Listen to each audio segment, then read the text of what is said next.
The following program is closed captioned for the thinking impaired. Choose your command. You have chosen the Faceoff Hockey Show. I mean, hockey is my life. I've got on hockey underwear right now. The Faceoff Hockey Show. What? With Scotty Waz. Sean O. In a breakaway. He shoots and he scores! Mario! And the P-Boys, Johnny and Mark. With the C. Yeah, baby. 5 seconds left in the game. You believe in miracles? Yes! Faceoff Hockey Show. Here's your host for the Faceoff Hockey Show, Scotty Waz. You know, every time I see Pierre Maguire in between the benches, I just think, it's a dick in a box. Yeah, pretty much. It's because he shaves his head, isn't it? Yeah, because he looks like a penis with glasses. Okay. That and there's a snowstorm in where he is. And Calgary, not California. He hasn't been outside all day. No, I've been outside. It was going to and from work. You had to go to work? I went to work last night, yeah. Yeah, all those... This isn't Anne Arundel County. They don't get off school. And all those people from They don't Calgary... get off school for rain, you ass. They have to go out and get their milk and toilet paper and stock up. Yes, but Dude, people do that before the snow. Yeah, I know. I'm kidding. That was a joke. You guys don't take snow seriously like we do. No, absolutely They not. are so lax in their snow I know. preparation. They just don't even care. That's because You got to stock up on milk, cheese, toilet paper, and condoms. and snowshoes. And that's just a regular Did you trip say to condoms? the grocery And store. condoms. You say condoms, okay. Yeah. Wanted to make sure I didn't miss that you said condoms. Yeah. You did say condoms. I did said say condoms. condoms are a necessity if you're going to be He holding said a your Jimmy house. hat, okay? See, I was going to say, or if you think it's going to be a long snowstorm, the morning after pill. Yeah, well, That way you don't have to buy as many condoms. yeah, but It do could they be a sell long- that over the counter yet? It could be a long December. You might need a In prescription Canada, for they that. sell weed over the counter. Why wouldn't they sell the morning after It's pill? true. Plus, they probably have like 8 different pill-making places Oh, that wait, sell it for cheaper. I'm sorry. I'm sorry. I'm back. I apologize to everybody. I'm not allowed to talk for another hour. Goodbye. Don't worry, this is Sean's 15 minutes. No. That's later in the show. I don't want to piss people off. So, because God forbid. So let's use half his time now and half his time later. Yes. Will the senator from New York exceed my time? Thank you. I had to watch Congress the other day. It cracks me up. I love when they do that crap. Well, you watch C-SPAN? Yeah. What Why? are you talking about? Why? Because Because the remote's broke. there was Because freaking he couldn't find it. there was freaking cows going around my hotel last Wednesday. That's why. So you watch C-SPAN? Yes. He wanted to make sure the hotel wasn't coming down. I wanted to see if Florida was going to get any relief for their The Cowspan Network? The Cowbox Network. Oh, Lordy. I still got this cold I've had for freaking 4 weeks. Well, that's because you keep going back and forth from 32-degree weather here to 70 in Florida. Yeah, but it hurts. It hurts. He does bring up a valid point. Maybe you should go to my doctor because she put me on cough medicine with codeine so I could sleep. Nice. I don't need cough Get medicine. sleep. I just need something to get rid of my headache. Sleep. The cold, Thank Scotty. God. Tell us about the cold. Oh, God, it's freaking... I tell you, literally sheets of ice falling from the sky. Falling from the ground. I'm an ass. That's amazing. Falling from the sky. What are you in a cave? Sheets of ice. No. He didn't say stalactites. Oh, well, all right. It started snowing Or is on that stalagmites? Tuesday I don't know which evening, way to Tuesday go. nightish, and it's expected to go until Friday morning. Wow. So wait, did you actually we all saw if you're on the message board, you saw the picture of the forecast. It was around February 3rd, 4th that it was supposed to dip down to around sub-zero. Or should I say absolute zero? We're getting highs of minus 13, minus 11, minus 12, minus 12. Nice. You got to respect any high of the day that's a negative number. Doesn't that defeat the purpose? Yeah. If the It's high, an oxymoron, isn't it? If the high is in the negative, Yeah, but if you multiply it by another negative number, then it gets extremely positive. if the high and low are both negative, does that make it a positive? No, it just makes I it don't really think so. freaking cold. Just a thought. Yeah. The high is actually less cold. Ah. All right, I'm confused. Yeah, I'd be confused if the high was lower than the low. That would definitely. The number of the high actually is lower than. But the funny thing about Celsius is that what's that called? Where we take the axis. You put the bars on either side of it and it takes away the negative. If it was in accounting, with absolute value. Absolute value, yes. If it was in parentheses in accounting instead of the minus and plus sign, then it would really screw people up. Yeah, because if it's in the red, that means it's supposed to be really, really hot, but it would actually be negative. Yes. No, I wouldn't even think of that. I was just thinking the parentheses, but that's okay. Yeah, well, I that too. Go in color. Because most papers don't print in red. Most papers don't print in color? Most don't. No. All right. Except USA Today. They print in color. Yes. Maybe They have nice that little was charts the, at the maybe that bottom was of the every page. downfall of FHM. They printed in color. Well, damn magazines in color. If they were in black and white, maybe they would have stood out. And not had as many great pictures. Yeah, I have a great contest I'm going to be giving away to our video. Speaking of contests, the video's back. The video's back. This time we mean it.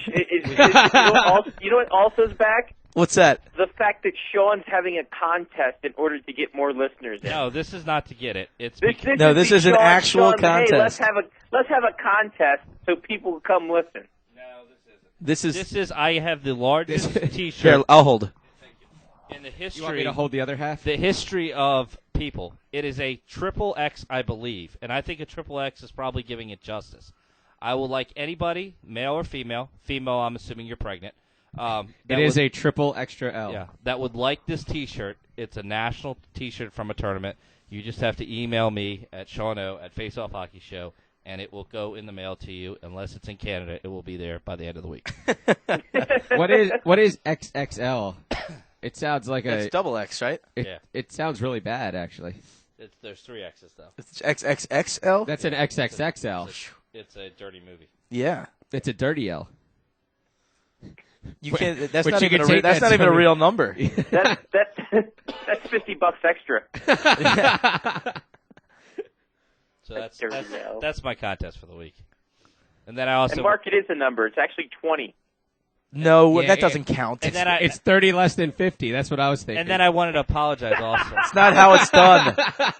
I also wanted to apologize to all the Kansas City Penguin fans and admit that Sidney Crosby is so much better than Alex Ovechkin. He's such a bum. He hasn't scored in 3 games, so therefore, longest scoreless streak therefore, ever. we should take away the greatest or the great Alexander the Great. It should be just Alexander the Mediocre. Alexander the okay. Alexander, he's not 7. That's what I would call him. All right. Did you know that, Scotty? That Ovechkin's in the middle of the longest scoring drought of his career. Of his career. All 2 years of it. 3 games. 3 games. First time He went 5 or 6 games last year. No, he didn't. 3 games is the longest scoring drought of his career. Not goals, Points. just points.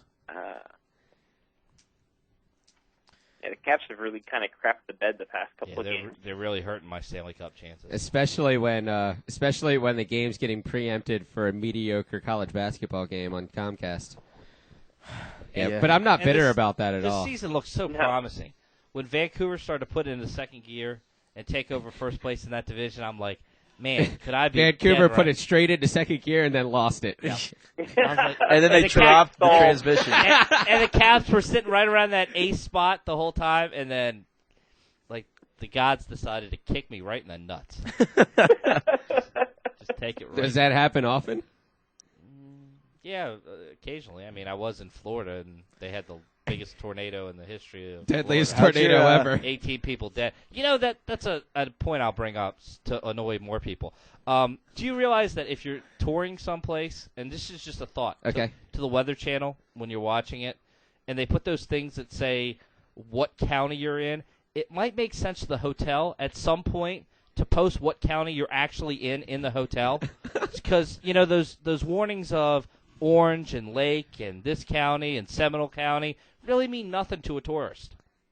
That's true. You have a very good point. So it might be something that in the future, and if I would have died, I would have sued the Hampton Inn for not putting the county up there. Really? Which would have been extremely tough to do, but Sean would have figured out I a way. had a message on my phone to my wife letting her know that I have no idea what county I'm in. If I die, call work and say we're suing. Sean's the only man that videotaped himself in the hotel with his camera saying, if I die, I want this to make it out to the public. I want to sue anyone. I became like the whole Live from Baghdad thing in my hotel. The winds are coming you're like, down. You can hear it in the background. The Blair Witch Project The from Florida Sean's government hotel room. is not knowing I'm broadcasting right now. At any so time they could scared. come in. I'm so scared. All I have is this free large T-shirt. I could float away with it. Yeah, you know what? I could jump out the window and fly like an eagle. The "You Are Here" dot that's on your hotel, like when you Should say when you what walk county in, you're in. it should definitely tell you where you are, really. What county? And what That's time all zone. I ask. And what time zone. Time zone you kind of know. Yeah, a cell phone. But it should tell you what county. I mean, just think about that.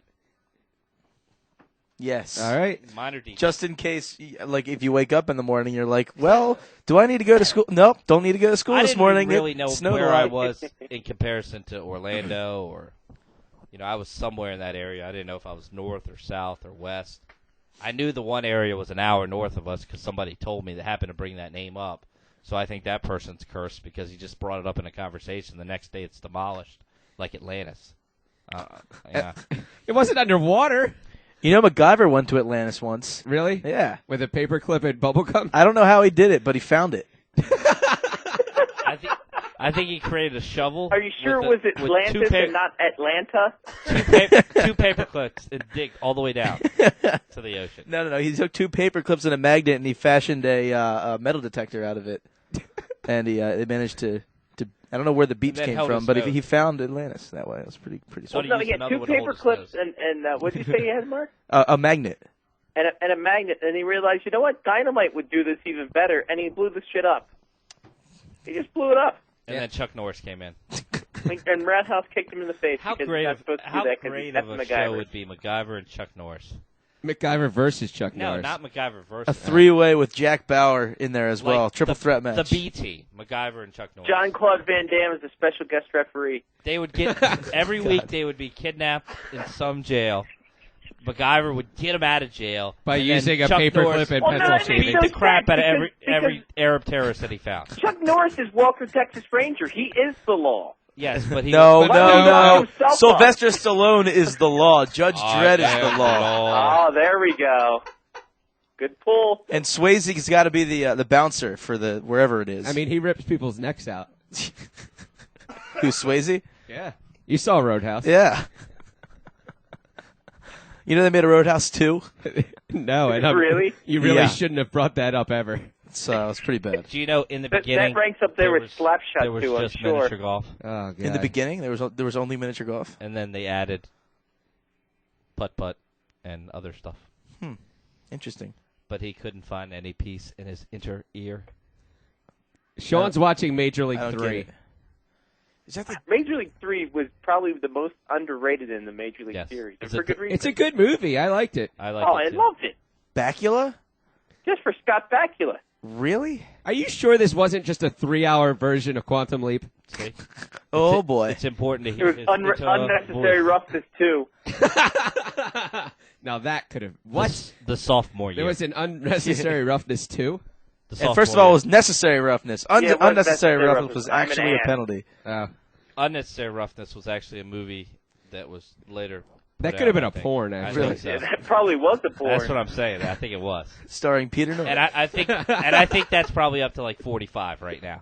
Unnecessary You roughness, ever, 45. you ever notice that like mainstream sequels kind of end at a certain number? Like 3-ish. Like 3 pornos, they're like up to 70. Yeah. You know, God forbid the porn star's still alive. Do you think the actual like stars of that actually remember which number they were actually in? Like Spaceballs 14. Spaceballs 14.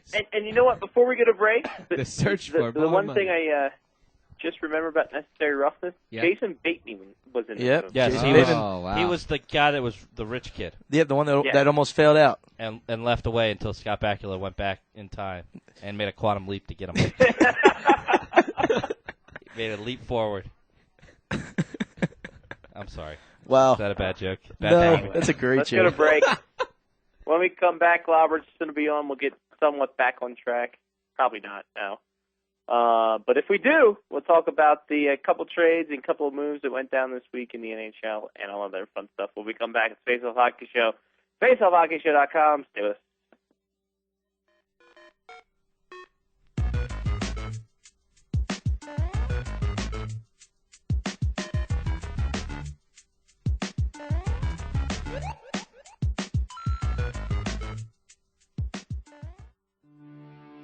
Hey there, Scotty Waz from the Faceoff Hockey Show, the podcast that thinks it's a radio show. Or is it the other way around? Well, regardless of that whole ordeal, you obviously know about the show and the podcast. But if you checked out FaceoffHockeyShow.com lately, we have a new store that you can access from the site that has everything from the classic logo shirt to the I Heart Jimmy Chunky Butter shirt for all the ladies out there. But that's not all. You can also access the Faceoff Hockey Show blog that is updated whenever you feel something is noteworthy or out of the blue. So check out FaceoffHockeyShow.com and make your Faceoff Hockey Show experience that much more enjoyable. Who knows? You might learn something.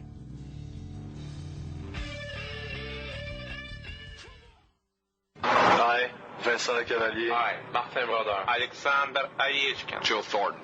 Promise never to be out-hustled. I will play both ends of the ice. Fight for every loose puck. I will sacrifice my body for my team. I will always choose grit over flash. Substance over style. I will work and sweat and suffer. So that come game time, my team can shine. I am a CCM hockey player. CCM hockey player. CCM hockey player. I am a CCM hockey player.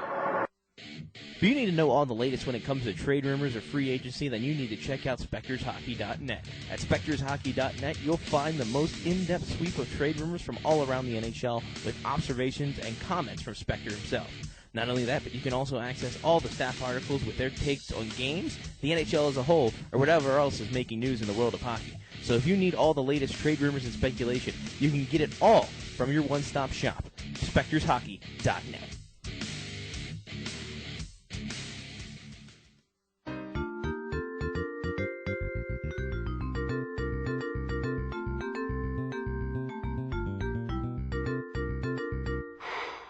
Boy, that escalated quickly. I mean, that really got out of hand fast. It jumped up a notch. It did, didn't it? Yeah, I stabbed a man in the heart. I saw that. Brick killed a guy. Did you throw a trident? Yeah, there were horses and a man on fire, and I killed a guy with a trident.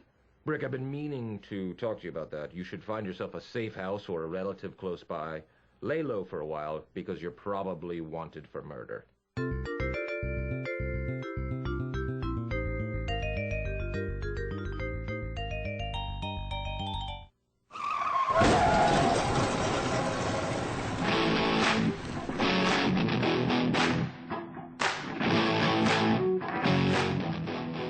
It's time for Spectors Hockey's Lyle Richardson. Hey, Lyle. Hey. That really is the best opening in hockey radio, right there. Oh, man. I'll tell you, the Mick Foley opening, it's classic. It's actually stood the test of time. It has. It has. It is a classic. It's just that listen, ragged guitar mixes never go out of style. In about 5 years, it's going to be royalty free. That's how long it's been used. That's true. And the odd thing is that for a long time, the opening of the show and that right there was the only time you'd be able to hear Sean during a show. That's true. Very good point. What are you talking about? When you were at the Obscure Mountain Base. When was I at the Obscure Mountain Base? You do that often. Yeah, when you... Back in like the summer of 2004, or the winter of 2003, 2004. Oh, when I was up in... Oh, yeah, you're right. Yeah. But I got a wife out of that, so that's not a bad deal. That's true. You guys should try that. Johnny, next, maybe you should All go. right, maybe I need a mountain base. You need a mountain base. You'll find women there. After Bentley's. All right. Don't just throw that out there. Somebody might be listening. You never know. What, no, Gary Williams, he has to coach that night, so he won't be there. That's right. You're right. Good point. All right. So, how you feeling, Lyle, by the way? You were a little under the weather last week, weren't you? Oh, yeah. One of those things. Bit of ennui. Nothing serious. Good to go now. Good. Oh, yeah. I'm proud. Bastard hangovers. No, if it was a hangover, I'd say so. No. How'd your Super Bowl prop bets go? I don't do the Super Bowl, man. The Stupor Bowl. No, I don't do that crap. I wait until I know it's going to be like, late in the fourth quarter just to flick over and just to satisfy my curiosity. Oh, good. Looks like Peyton Manning's finally going to break his curse. Good. Now I'm back over watching Mythbusters. There you go. I like that show. He shipped Dan Marino's monkey I'm back starting in a to box. get into Mythbusters. You know, I Jess put a resume in for Right. Wow. Yeah. Mythbusters. That's awesome. Say that. It's hard to say. Mythbusters. Mythbusters? Yeah. She's really going to get She it. put her resume in to try and be one of the engineers on there. And what happened? I don't know. She just did it. We haven't found out yet. You have a destructive side. Why That'd be a cool place to work. That would be a cool place. But you'd be really busy though. Mm-hmm. And you'd be Like, really wait, busy. what else do they do at their time other than that, though? Blow shit Well, up. Jamie, you got to remember, runs it's the special effects That's shop true. that he's running. So they're doing that. They squeeze that in between all their movie work that they work on. So yeah, you know, Right. So technically, they're not engineers. Technically, they're stunt people. Yeah. Right. Yeah, but they have a large they're scientific engineers. engineering background. But though. it's but extensive. But Listen, but like I said, man, what it's pays like, their bills? Those movies. These guys are the best thing to happen to science since Bill Nye. Oh, that's going out on a limb there because Mr. Wizard. I'm more preferential to Mr. Wizard. Bill Nye kicked ass, and now it's Mythbusters. There you go. There you go. I have no idea what you guys are even talking about. You know Mr. Wizard. No, I don't. Don't lie to the kids. I didn't watch Mr. Wizard. Well, oh, yeah, that's right. You were 14 when Mr. Wizard came out. I don't remember. What's Mr. I seriously have no idea what you're talking about. It was the science show for kids. That's growing all right. up. Wikipedia? Yeah. Yeah, Wikipedia it. Fine. We'll get into hockey while you're Wikipediaing Mr. Wizard. Right. That'll take me at least. It starts with an MR, right? Yes. You ass. No problem. So speaking of disappearing acts, oh, nice segue. The New York Rangers decided to go out and get an agitator, that in Sean Avery, and they also picked up a hot blonde to be named later. Heck If yeah. you can get work, if you can get work on Broadway, yeah, it'll all be good. Sean Avery and prospect John Seymour to the Rangers for Jason Ward, Jan Merrick, and one of the best names in hockey right now, Marc-Andre Cliche. Cliche, damn you. Cliche. Who cares? I'm saying Cliche because I can. M.A. Cliche, that'd be great. Does this mean 24 moving to New York? Easily chantable, too. His first name, who no one knows, is Irwin. I am a cliche. You guys are so Anglo. Anyway. So does that mean we're white? What does Avery bring to the team aside from more penalty minutes? Well, let's say what you see is what you get with him. He's a younger, cheaper version of Darcy Tucker. He can contribute offensively. He's having a better year this year because he's learned to keep his mouth shut, or at least not be speaking off his quasi-fascist comments to the media whenever somebody sticks a microphone in front of his face. But as I said, he's actually having a pretty good year this year, and he'll bring the grit and the energy to the Rangers line. But let's face it, the big thing that the Rangers need to address is defense. This, like I said, I'm not knocking this move by them. I think it was a good move. And I think Avery will definitely fit in well on Broadway, at least for a couple of more years until he pisses somebody off by saying the wrong thing. Maybe he'll make a Jersey comment or something. I don't know. Whatever. Yeah, that almost seems too easy for Sean Avery. But this is the thing, though. New York is a lot closer to French Canadians and the Quebecois than L.A. used to be. So is he going to get more fights, or what's going on? Well, I wouldn't. Well, no, French Canadians are all over the place. Let's just say though, now Montreal fans have an opportunity to boo him 6 times a year now. There you go. There you go. But as I said, not a bad move by the Rangers. Listen, they had to do something, and as I said, it'll be interesting to see if Glenn Sather will shop around for some defensive help. I don't expect him though, as the New York Post reported today, he's not going to shop any of his young kids. So good on him. I applaud him for that. Get away from the short-term thinking, but. Until they can get somebody on that blue line to help them out, it remains to be seen if Avery can help get them back into the playoffs. I'm against shopping young kids, too. Sorry. Wow. Sorry. That's dirty. Wow. Anyway. Yeah, you guys caught it. I was just thinking, no. My question for you, Lyle, is the Rangers obviously make this move to keep around in the playoffs at some point. Do they honestly believe they're still in the hunt? I mean, obviously. Sure they do. I mean, is this just a move to say, hey, we're still making moves. We haven't given up yet. No. This is a move done because they legitimately still believe they have a chance to get back in, and they do. They haven't fallen that far out of the race. Yeah, I'm not saying that. It's just they're on that downward slide, if you want to call that. No. This is a move. Like you said, he's say they're seeing that his forward line need a bit more energy, need a bit more grit, a bit more depth at center. Avery, I think they'll probably stick him into that second line spot, and perhaps stick him on there with Brendan Shanahan. I didn't have a chance to witness the game that he played last night, but perhaps match him up with Shanahan because those two actually get along.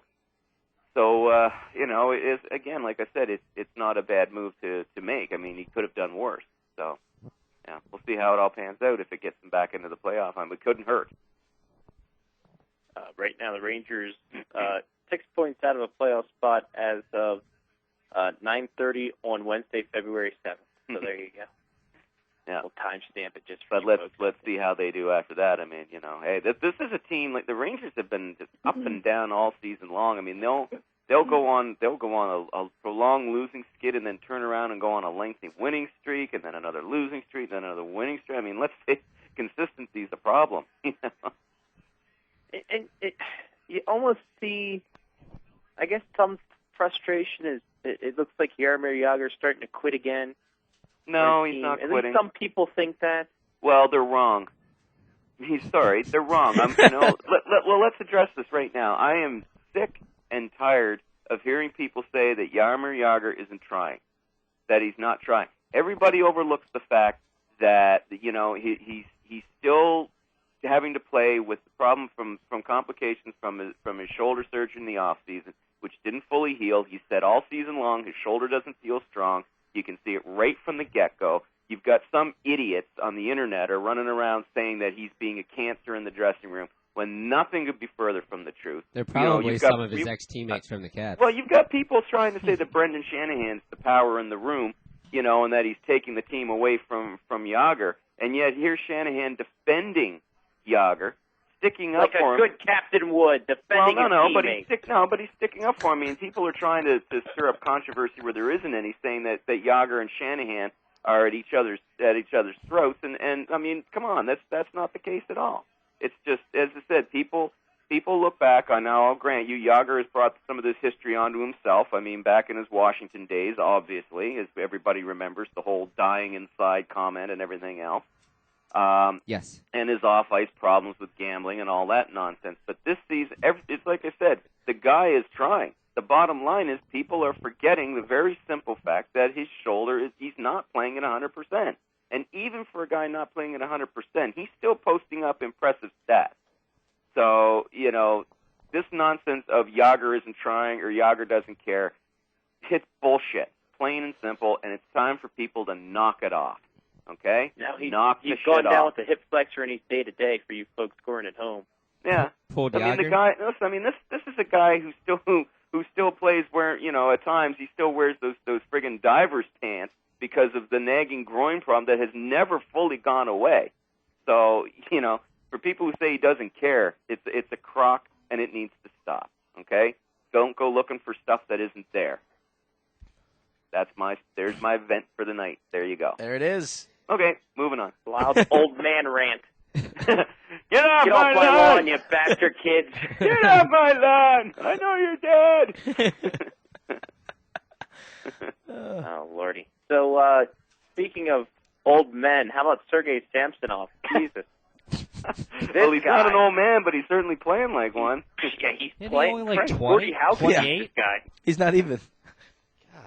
Oh, this is it's an interesting situation there. I mean, the one thing I'm just curious with is why Guy Carbonneau has not put him with Saku Koivu yet this season.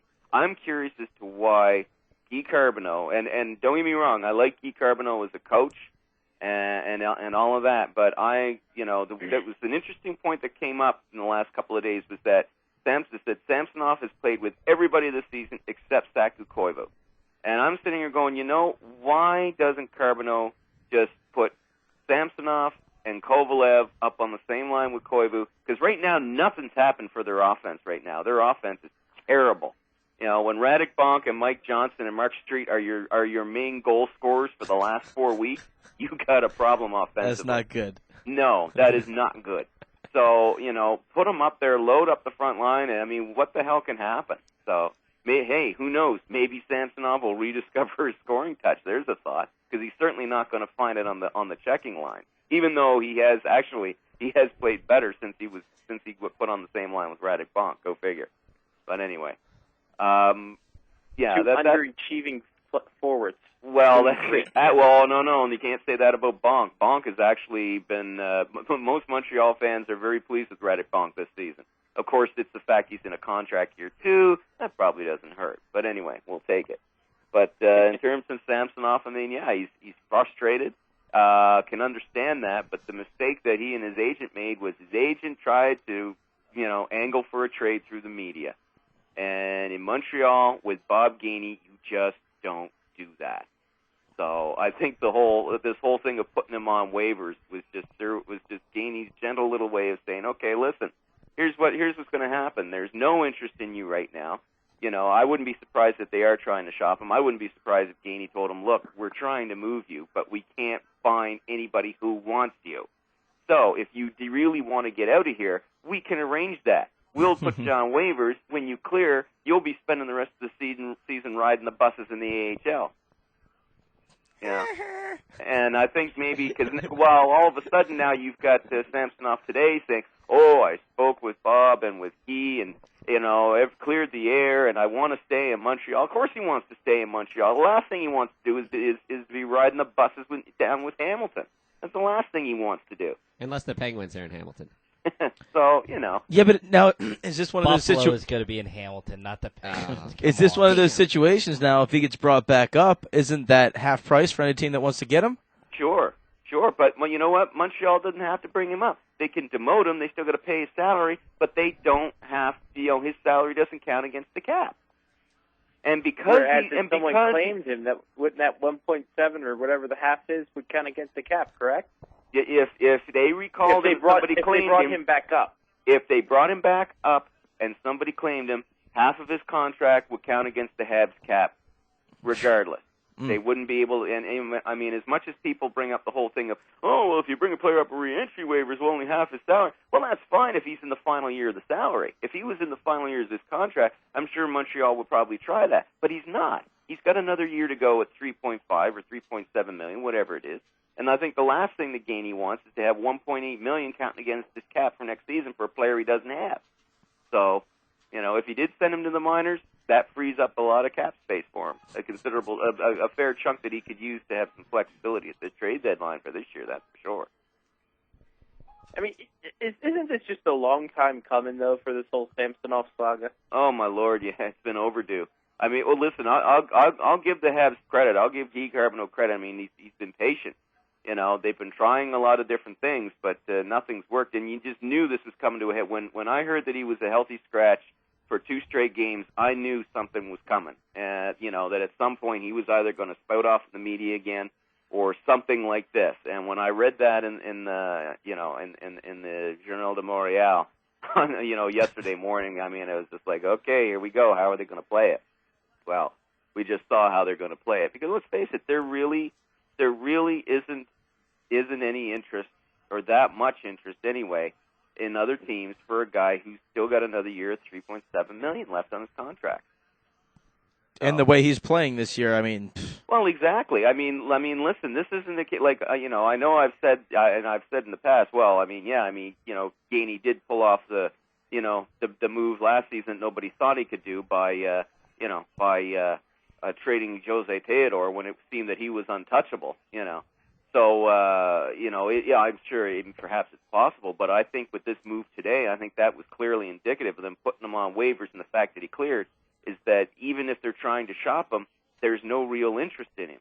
So they're pretty much, I think both sides are pretty much stuck with each other for a while.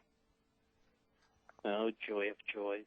Well, you know, I mean, and that doesn't rule out the fact that I don't think Montreal will make a trade. I think they will. I think Montreal's going to be making a trade here in the next couple of weeks because this is a team that badly needs a shake-up because they've been in a slump for almost 2 months now. So it's only just been for the fact that several other teams have also been sliding in the standings or struggling, that they've been able to still stay where they are in fourth overall. I mean, looking right here now tonight, I mean, Buffalo just beat Ottawa, so Montreal still hangs on to fourth overall in the East.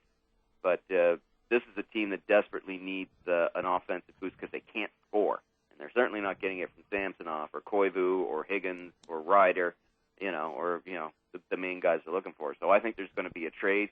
But after what's happened in the last couple of days, I don't think Samsonov's going to be part of any trade. Peter Forsberg. More people have come out saying that they want his services. Carolina, Vancouver. Oh, sweet Jesus! He is now taken over from Kyle McLaren. Now. Hey, I was waiting for it. The most annoying trade speculation going. I was waiting for it. I honestly expected it last week, Lau. Each day is just a whole lot of nothing here with this, It's just a whole lot of nothing. Oh, he could be traded, but he could stay. But he may not be able to find a skate boot, but he might. But he might stay. But he might go. Stay. Go. Who cares? Shut up. He's getting I'm tired an of this ankle crap. ceramic. Wake me when something's actually going to happen. So how long is the list of teams now? Oh, I don't think it's long. I think one. Listen, there's probably been like a dozen teams that have just called to say, I love you. Yeah. Oh yeah, we love you. There'll be a dozen teams. Say I love you. There's probably a dozen. Let's say there's probably a dozen teams that have called to say, hey, listen, if Forsberg if you're thinking of trading Forsberg, give us a call, but only if his skating's back to 100%. Because if he's not, then he's no good to us. We don't want him. Now that being said, out of all that, there might be 3 or 4 teams that are actually seriously interested, that might be willing to take a chance on him, that might have the depth, but I can't think of too many off the top of my head. I don't believe he's going to go back to Colorado. I don't think he fits their needs there.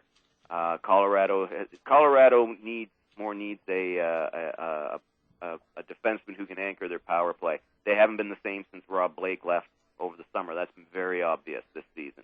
So neither is Rob Blake. Well, there you go. But and having J.M. Lyles hurt certainly isn't helping out. Yeah, but I mean, this is the thing. It's like I said, though, they haven't been the same. So I don't think getting Forsberg is not going to make them a better team. And quite frankly, I don't think they're going that route. It wouldn't surprise me if they shopped him to a Western team. Perhaps. I mean, we keep hearing noises that Detroit might be interested, but again, I'm sure that they'd be interested if they do decide to trade him, that they're going to trade him. But again, they're going to want assurances that he'll be able to play. I mean, we touched on this last week, so it's just more of the same. I got a feeling this is going to go right up to the trade deadline, right up to it, and it's just going to be this constant. Oh, he could stay, but he could go. It's like that song by the Clash. There you go. Stay or should he go? Now. Wouldn't it be completely ironic if nothing ever happened and we just kept asking you until next year's trade deadline? Yeah, pretty much. If nothing happens after February 20th, you can say, is he going to be traded? It's like, who cares? Who cares? Ask me in June when players can actually be moved then. Ask me then. Don't bother asking me in March because I won't even answer the question. Oh. So tell me, Lau, do you think Peter Forsberg's going to be traded? Well, I'll tell you something. That good Canadian boy there in Toronto, Darcy Tucker, Darcy Tucker, Dougie Gilmore, blah, blah. That's what you'll get from me. Muller. Kirk Muller, blah. Anyway, that must be that's Canadian what you'll humor. get from me. That So was unless Don you want to Cherry. keep hearing a bad Don Cherry imitation every week, don't bring up Peter Forsberg. You actually do a better job than Scotty. See, I thought you were going to start singing other Clash songs like "Rock the Cash Bar." Sorry, I was trying. No, never mind. I can't think of it. that's the only one I know. After that, I'm done. London Calling. Yeah. If you know a other Clash song, you can win a T-shirt. You can win. Email You me. can I win can the win a size. T-shirt. You can I win the size know a 20 whole T-shirt. bunch. Rudy Can't Fail from that's on the soundtrack of Grosse Pointe. All right, Lyle's getting a XXX T-shirt. Sent No, to him. it's a 20 T-shirt. I can sing it too. Rudy Confield. Okay, you just lost your T-shirt. That was in the rules. You couldn't sing the song. Fight me. But anyway. I think it was Rock the Cowbox, by the way. It's Rock the Casbah. Rock the Casbah. Rock the Another guy Cowbox. Peter Forsberg But asked, since it's a free agent, Brad it should be Stewart. Rock the Cash Bar. Yes. Brad Stewart. Brad Stewart. Brad Stewart. Where's he going? We're talking about him Where's again. going? Brad Stewart. Your guess is good as Peter Chiarelli's. All man. right. I'll tell you. Well, I mean, listen. Yeah, Edmonton won. Well, here's the thing, and go ahead. and I'll let you get to this explanation. He's got no points in 6 games, and he's a -10 in those games, and yet he's still a hot commodity. What the hell? Because look at the team he's playing for. The He's Bruins out to trot. suck to the yuck, man. What do you expect? He's not happy there. You know, he knows that he's not going to be re-signed.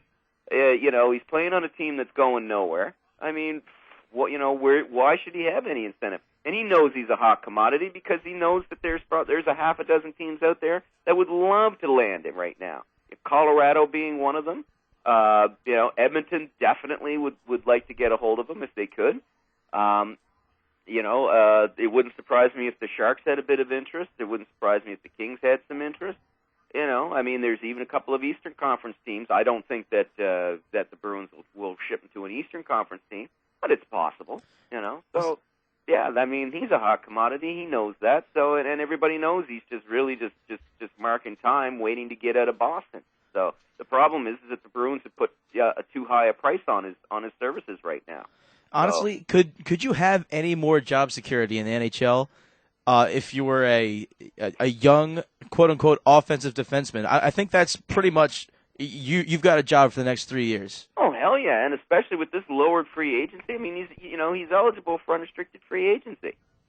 You know, so I mean, his ticket is punched, man. He's good to go. You know, you're in your late 20s. You qualify for UFA status. He knows he's going to get a contract that's going to be worth $5 million a season. That's guaranteed. That's going to happen.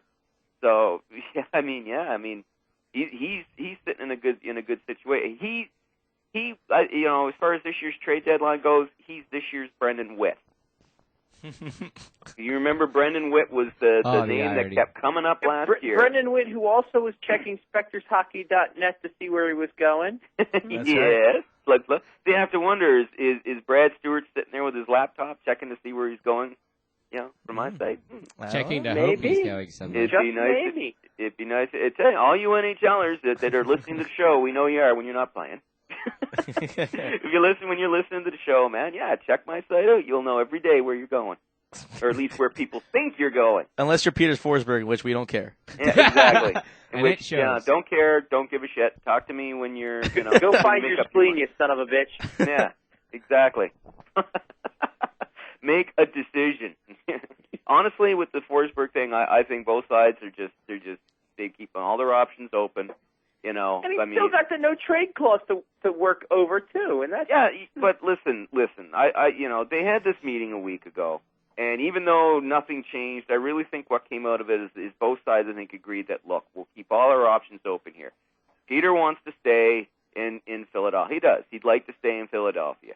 The Flyers would like to keep him. They would like to keep him. Their plan is that, you know, whether they keep him beyond the trade deadline or they trade him away and then sign him back this summer so he comes back and plays for a better team than what he had this year.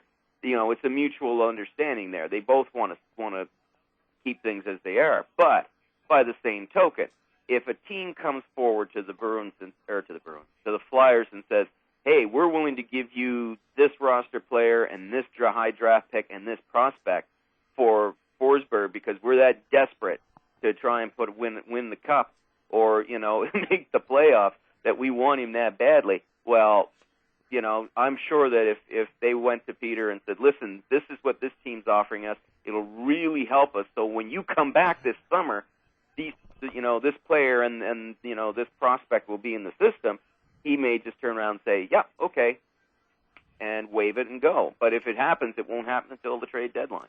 So it's just a case of everybody's keeping their options open right now on both sides. And this is the last thing I'm going to say about Forsberg. And last year, Doug Waite, I guess was kind of in the same situation to a lesser degree. Yeah. But he helped the Hurricanes out as a role player, and then after he got hurt as, I guess, whatever he was on the bench or in the locker room. Do you think Forsberg can end up being that kind of player for a team going down the stretch? It's possible, but you got to remember, though, Doug Waite, last year, he didn't get hurt until I believe it was, the second last game of the finals. I mean, he was a player right up through, so he was a useful player all the way through.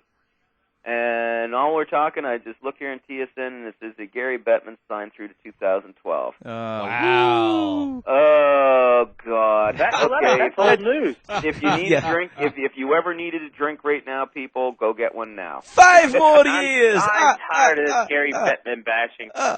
Are you now? Are you really tired of it? I'm sick of it. Why? It's the same He's done bullshit such a over good and job. over again. Okay, we get it. He used to work for the NBA. Yeah, he's ruining the game. Yeah, fine. Okay, go peddle it somewhere else, asshole. Scotty just likes it because he can do the count now for another 5 years. Scotty, exactly. Scotty, That's how many work stoppages were there before Gary Bettman was the commissioner of the NHL? A couple. One. I know there's one. There was yeah. one. A player strike that lasted a week. In how many years? In all the years before Gary Bettman, one. And he himself has lost 120 games himself in his tenure? It's about right. Half a season and a whole other season. About 120. Yeah. Season and a half, yeah. Great job, Gary. They extend him. He's like the Bush approval rating. Keep him going. But isn't Bettman really just a puppet for the owners? Shouldn't this really be the owner's problem? Listen, he's hired by them. He does their bidding. I mean, but the reason he stays around, and this is interesting. Kermit the Frog's a puppet, but we still like him. Since he started So the is the position, league revenues have jumped $732 million. That's the bottom line for the Board of Governors. That's why he's still there. Exactly. And it's like I said, this is all something that you have to understand. At the end of the day, it all comes down to business and how much money. And they're obviously comfortable. I'm sure that there's some owners there who would have preferred that they move in a different direction and bring and bring a new commissioner in or something like that. If they did, it would have been Bill Daly. Okay, they weren't going to go out and hire the guy who runs NASCAR or any of that nonsense. Bob Goodnow. Bill Gates. Yeah. No, Bob Goodnow. Bob Goodnow. Yeah, right. That'd be hilarious. That would be hilarious. That'd be like the biggest WWF storyline of the year, right there. Well, it would definitely get people. It would definitely get people talking about the NHL outside of the NHL. That's for sure. But the whole thing, is you mentioned revenue, and that's the whole reason why Gary Bettman still has a job. Okay, you have to give him credit where it's due. Okay, he's been able to come up and find revenue streams for the league that most people wouldn't have thought they could get, or just wouldn't have thought of. Period. Yeah, like making $400 jerseys. Yeah, but a lot of it, too, has to do with the fact that a lot of the stuff like the expansion plan and everything like that, a lot of people bash Gary Bettman for that, for the owners, the expansion in the 1990s. Exactly, but that was the owners that did that. They already had those plans in place long before Bettman came onto the scene. So, and I think that a lot of people, just the regular fans, they don't understand how much power the Board of Governors actually has. Oh my Lord, yeah. And that's where the misdirection of hate towards Gary Bettman goes, is because they don't understand how much of a marionette puppet he is on the string for the Board of Governors, and that's why I wouldn't go that far with it. I wouldn't say he's a puppet. He's more of their front man, but I mean he does the negotiating, as we've seen. He's the one who does the negotiating. He's the guy also who set the standard in for the last lockout with the owners by saying we are not caving this time. And he had, of course, it helped that he had 6 to 8 of the most influential team owners on his side to back that up. But as I said, it's not so much that he's a puppet. It's more of a fact he's just more of a front man. He's a lawyer, and he's doing what a lawyer does. He represents your needs. So there you go. That's what it all comes down to.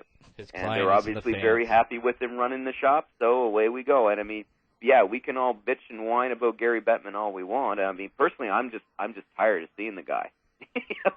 I'm just tired of seeing him. I just want him to fade into the background now for the next 5 years because we saw $400. Just do like Clarence Campbell used to do. The only time we see you is when you trot out to present the cup. Rest of the time, don't want to see you. Well, Get lost. You realize that he is, if David Stern would ever leave the NBA, well, he's number 2 right now as long as commissioner of a major sport right now, which is kind of scary if you think about it.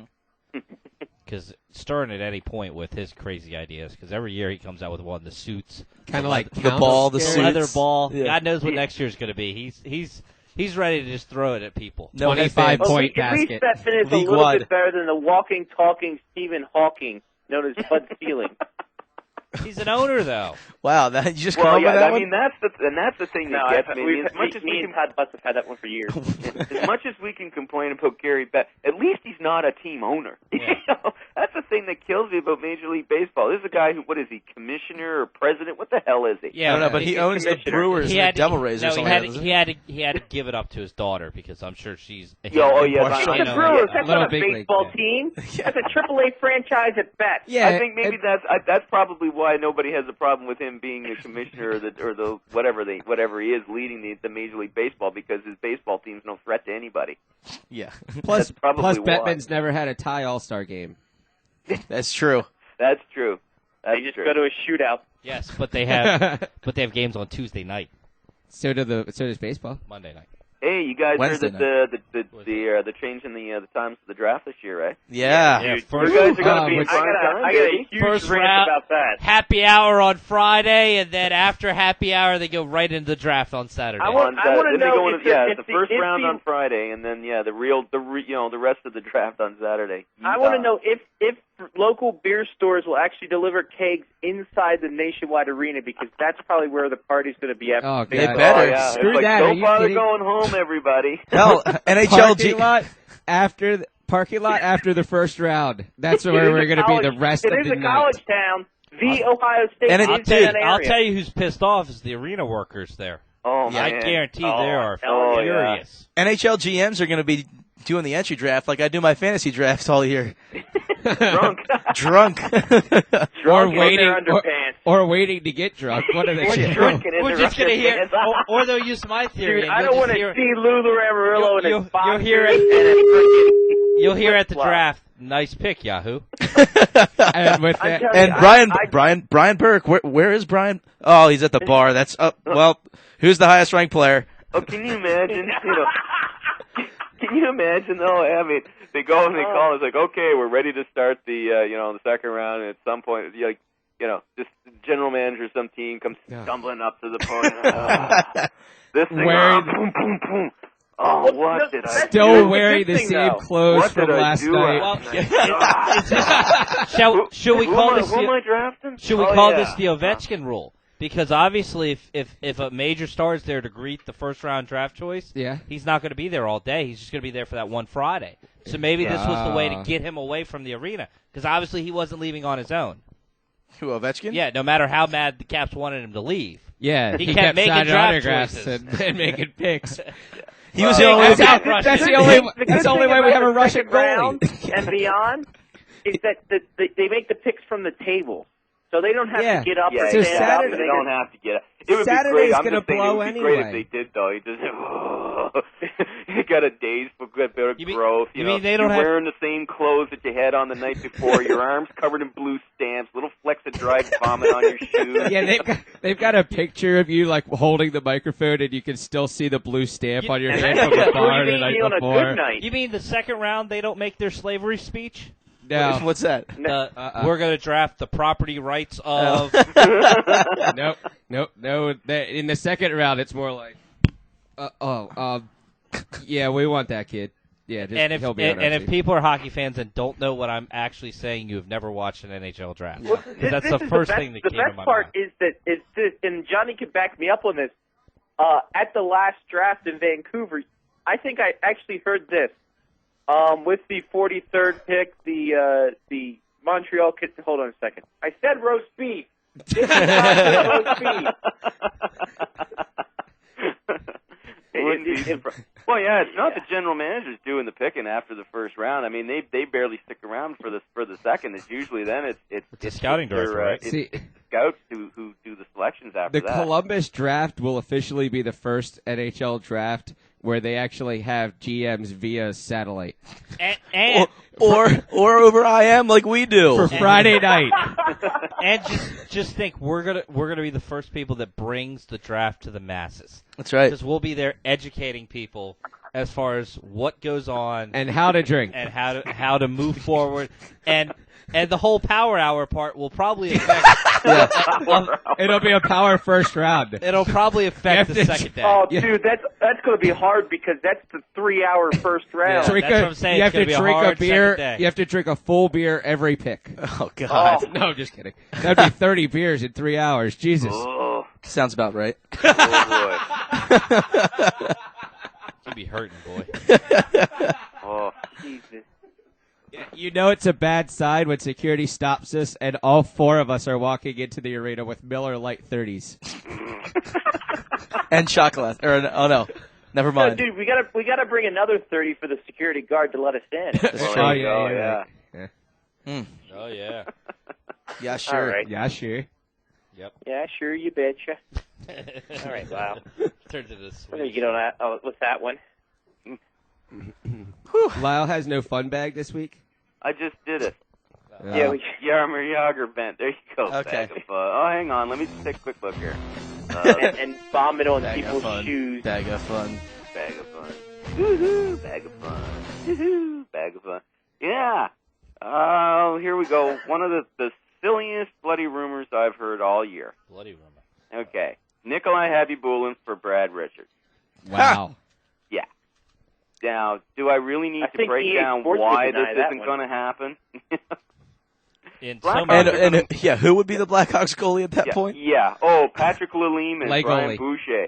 But I have heard a suggestion that, but if they did do this move, they would then have to trade for another goaltender, like perhaps Philadelphia's Robert Esch. At that point, I fell off the chair. Best goalie ever. Great move. Why don't win a cup with Esch? Savior. Yeah. The savior. It's like, sorry. He just needs a change of scenery. It's like, sorry, not going to happen. They'll bring Not the cup going to back happen. to Chicago. Oh, Yeah. they might as well just get Dominic Rhodes and call it the all cast-off team. Oh, man. I'll tell you.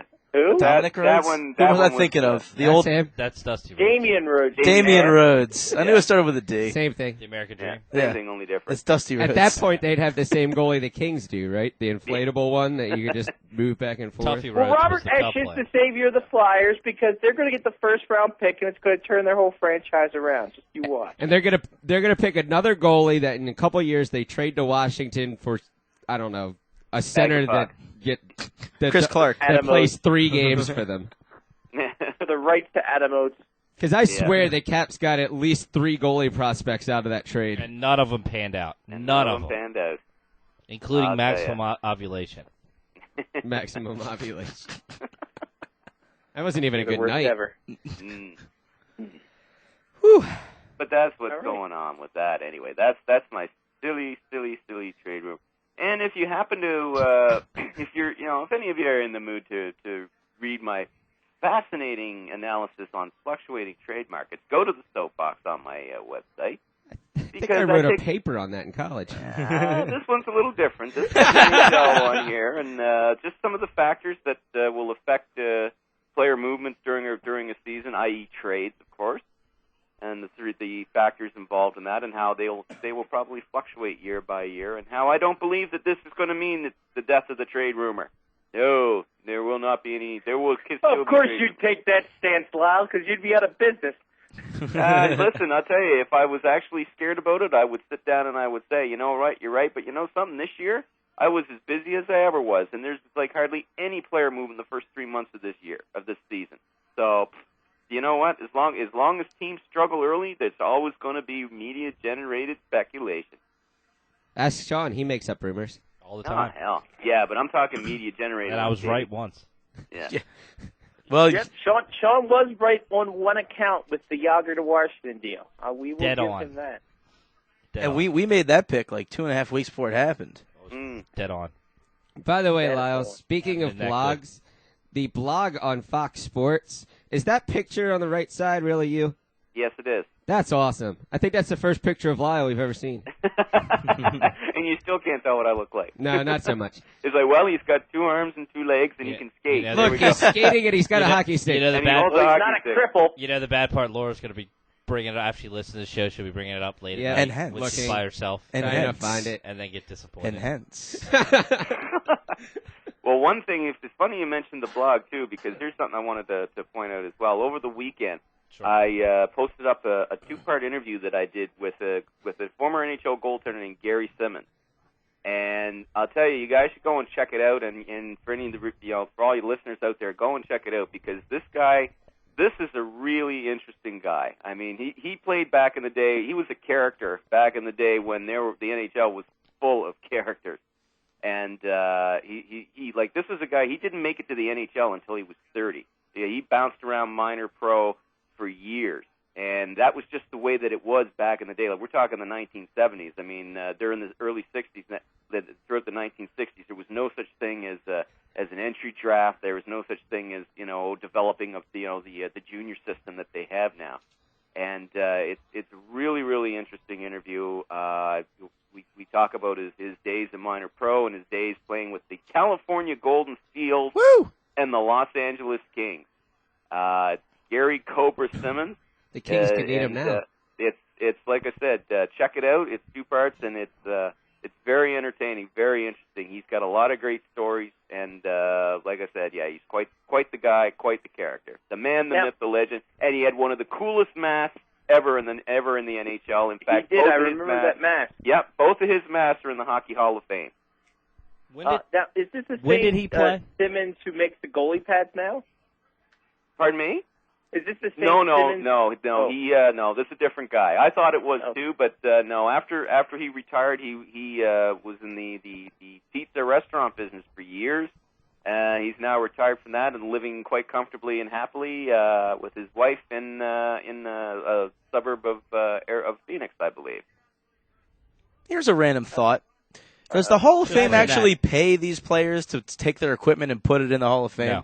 No, it's donation. No, it's done by donation. So he has none of the masks that he actually played with in the NHL? Oh, he still has a couple of them, I believe, but two of his masks, the more famous one being, of course, the Cobra mask, with the picture of the Cobra that was painted on the front of it. That's in the Hall of Fame. He's got 2 of them in there. The Sylvester Stallone mask. Sorry. All right. Well, Lyle, thanks again, brother. Hey, guys, my pleasure. Maybe next week we'll have some real trades to talk about. Forsberg? Forsberg? Getting closer. Not We're at the Forsberg. Dougie Gilmore. European fruits and masks. Pussies. Kingston, Ontario. Good Canadian boy. There you go. I warned you. We know how to set them off now, at least. That's right.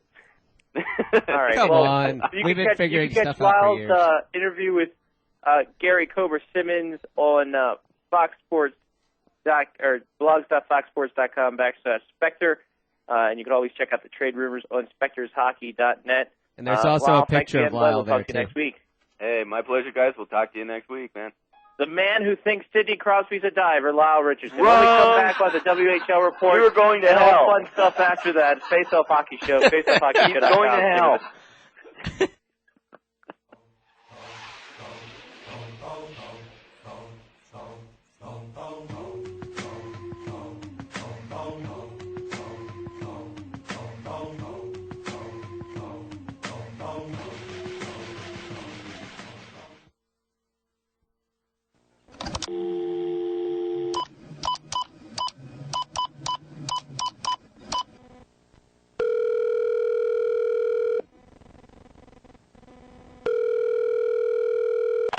Hello, Wiener. You've reached Yaromir's cold stowed lock line. You bet with Yaromir, and soon you drive fast car like Yaromir with big superstar hair. Talk to hot American women. Who need hockey when making money so easy? Today's #1 Yaromir Iron Fist lock, like when country before revolution, is Spurs at Timberwolves. KG is the bomb, but San Antonio is 15-3 on road against Western Conference teams lower in standings. Take Popovich to bank, my friend. And Minnesota is favored. That is silly jokes that make Yaromir's tummy twirl. Did you know Memphis Grizzlies are 23-7 in home night game after non-playoff bound opponent plays night before? Yaromir knows. Yaromir knows everything. If you're not calling Yaromir right now at 1-800-555-6868, you are throwing Czech Karuna into Volga River. You want to stand in line and buy bread or own factory to make bread. It's your choice, winner. Call Yaromir today and tell Sam your uncle to shove tomorrow. Looking for a place to forget about the hustle and bustle of the rat race? Need a place to celebrate the big win out on the ice? How about you head down to PW's Place in Laurel? PW's is a unique sports bar and full-service restaurant. Opening at 5 a.m. each day, PW's boasts a popular breakfast, lunch, and dinner menu and is renowned for such items as homemade breakfast gravies, overstuffed clubs, and fresh ground beef burgers. With Molson Canadian on tap, you'll be able to enjoy your meals in front of a multiple TV layout, while during commercials you can hit the pool tables or dartboard to lay the smack down on your friends or complete strangers. Plus, if you can't be away from your computer for any length of time, PW's is a Wi-Fi hotspot. Tell them Faceoff Hockey Show sent you and, well, they'll smile politely and refill your mug. PW's Place is located at 9855 North Washington Boulevard in Laurel, Maryland. PW's is situated directly between Baltimore and Washington and is easily accessed via I-95, Route 1, or the 295 Parkway. For directions, happy hour specials, or to see what events are going on, give them a call at 301-498-4840. That's 301-498-4840. PW's Place, the most unique sports bar in Laurel, Maryland.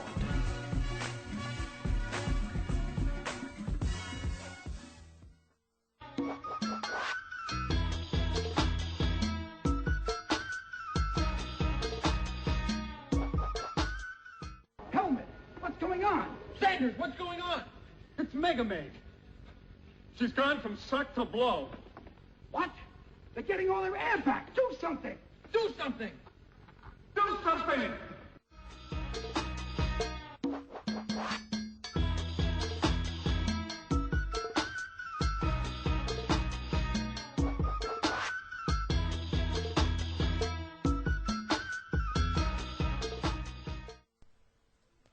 Another team has clinched a playoff spot, and the votes have been tallied for January's monthly award winners. Statistically, Medicine Hat and Everett are tied for the WHL lead with 86 points. However, with 6 less games played, Everett keeps the official title of the top team in the WHL, with Medicine Hat in second place and the Kootenay Ice in third. Everett continues to lead the U.S. division by a lengthy margin, as 21 points separate the Silvertips from second place Tri-City. Tri-City and Spokane are in a tight race for second spot, as 1 point separates the two, while Seattle sits 5 points back in fourth. The Portland Winterhawks have won only 1 of their last 10 and will be officially eliminated from the playoff contention in the near future. Joining Kamloops in securing their spot in this postseason, at least by division standings, is the Vancouver Giants. The Giants are already in the finals as they are the hosts of the Memorial Cup, but that does not have any standing on whether a fifth team from the BC division will get the spot that Vancouver does not need. Kamloops leads the division by 2 points over Vancouver, and the two teams will continue to fight for the 1 and 2 placement.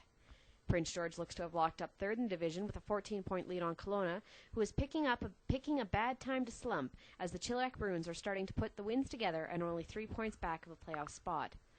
In the Eastern Division, Brandon continues to lead the show by 10 points over the Regina Pats. Regina, Prince Albert, and Swift Currents in second, third, and fourth, with 4 points separating all of the teams. Mistakenly, I've said that Saskatoon and Moose Jaw have been battling for the last playoff spot. This is incorrect, as the Eastern Division has a wild card rule applied to it, where the fifth place team in the East will only make the playoffs should they have more points at the end of the season than the third or fourth place team in the Central Division.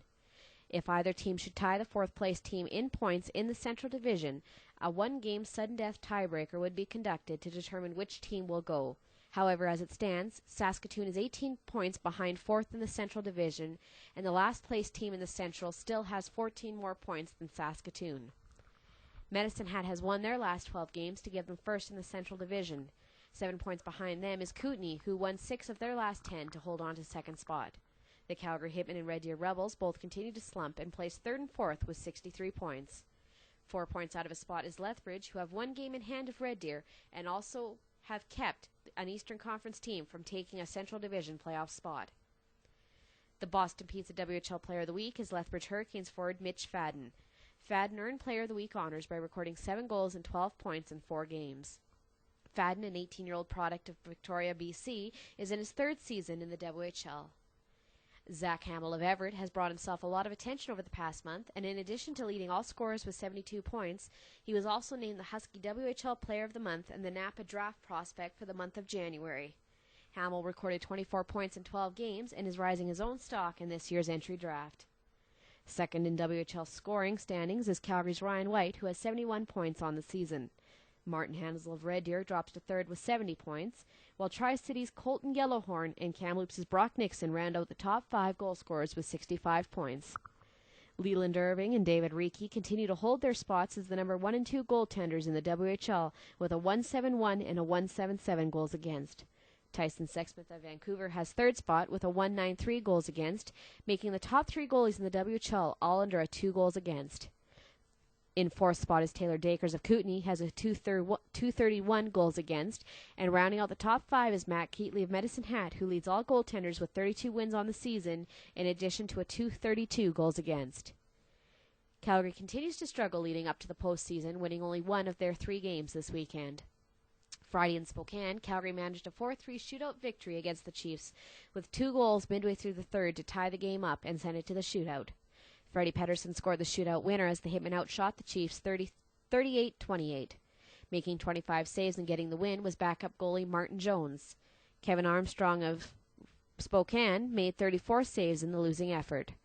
Calgary got 2 goals from Derek LeBlanc and a single from Carl Osner, while Spokane got goals from Justin Falk, J.P. Saskowitz, and Drayson Bowman. Calgary then traveled back to Canada to play Kootenay on Saturday, where a dumb penalty by Alex Plant allowed the Ice to score a goal with 1 second left in the game and win the game 4-3. Kootenay outshot Calgary 34-28, with backup Chris Lazaruk getting the win for the Ice. Dan Spence was the losing goalie for Calgary with 30 saves. Kootenay got 2 goals from Michael Busto and a single from Arnon Jacquemit and Ryan Russell. Calgary's goals were from Brody Dupont, Derek LeBlanc, and Ryan White. The Hitmen's final game of the week was Tuesday against Red Deer, where it took overtime to decide the Rebels as the 5-4 overtime victors. It was a classic Rebels-Hitmen game, as there were 52 minutes and penalties and 17 power plays between the 2 teams. Martin Jones was in net again for Calgary, making 25 saves for the loss, while James Reimer was in for Red Deer, making 29 saves to win. Red Deer's overtime winner came from Mike Berube, with the other 4 goals from Jordan Henry, Martin Hansel, Brett Sutter, and Luke Betts. Calgary got 2 goals from Brody Dupont and singles from Devin Kalinske and Ryan White. The Hitmen hopefully will turn things around on Wednesday when the Chilliwack Bruins come to the Saddledome. The Hitmen then ship out to Saskatchewan to play Regina on Friday, Brandon on Saturday, and Swift Current on Sunday. For the WHL Report, this is Jack. Hitmen are putting the smackdown on the Ers tonight. So, 6-1. Scotty, what is in the Indian Native American hierarchy? What would be below the chief? Because there's as far as we know, it's not a relative. We actually looked at this afternoon. It's a shame. That is a shame. Because actually, when she was doing the report, I was sitting there and I'm like, Berube. The hell? That's exactly what we thought. Maybe it was Little Chief. Yeah. Little Chief. Yeah. Below Chief. Maybe. Or skates with mullet, perhaps. Does he have a mullet? Mullet with skates? No, he doesn't. Oh. Long flowing hair. But yeah, the Calgary Hitmen are beating up on the Ers 6-1. The Mooninites? No, the Chilliwackers. They're beating up on the Mooninites? The Chilliwackers. Oh. But remember. Am I the only one that watches Aqua Teen Hunger Force around here? Oh, no, dude. I'm all about the Mooninites. All right, good. Dig Knock and You heard about what happened in Boston. We talked about it last week, didn't we? No, we didn't. What happened in Boston? That's but ridiculous. Dude, to be honest with you, that stunt they did got huge publicity, and it cost less than a goddamn 30-second commercial to Super Bowl. Of course. All it cost him was light brights. Yeah. And I don't even know where you can buy those anymore. You know Western civilization is going down the shitter when people are afraid of light brights. I mean, it's ridiculous. I was scared of the crown of the light bright, but that's just a psychological thing. That was ingenious, though. Smart plan. That's a great show, too. If you haven't checked out Aqua Teen Hunger Force, bastard. It's Cartoon Network. I think it's like Sunday nights at maybe 11ish. I don't know. I don't remember.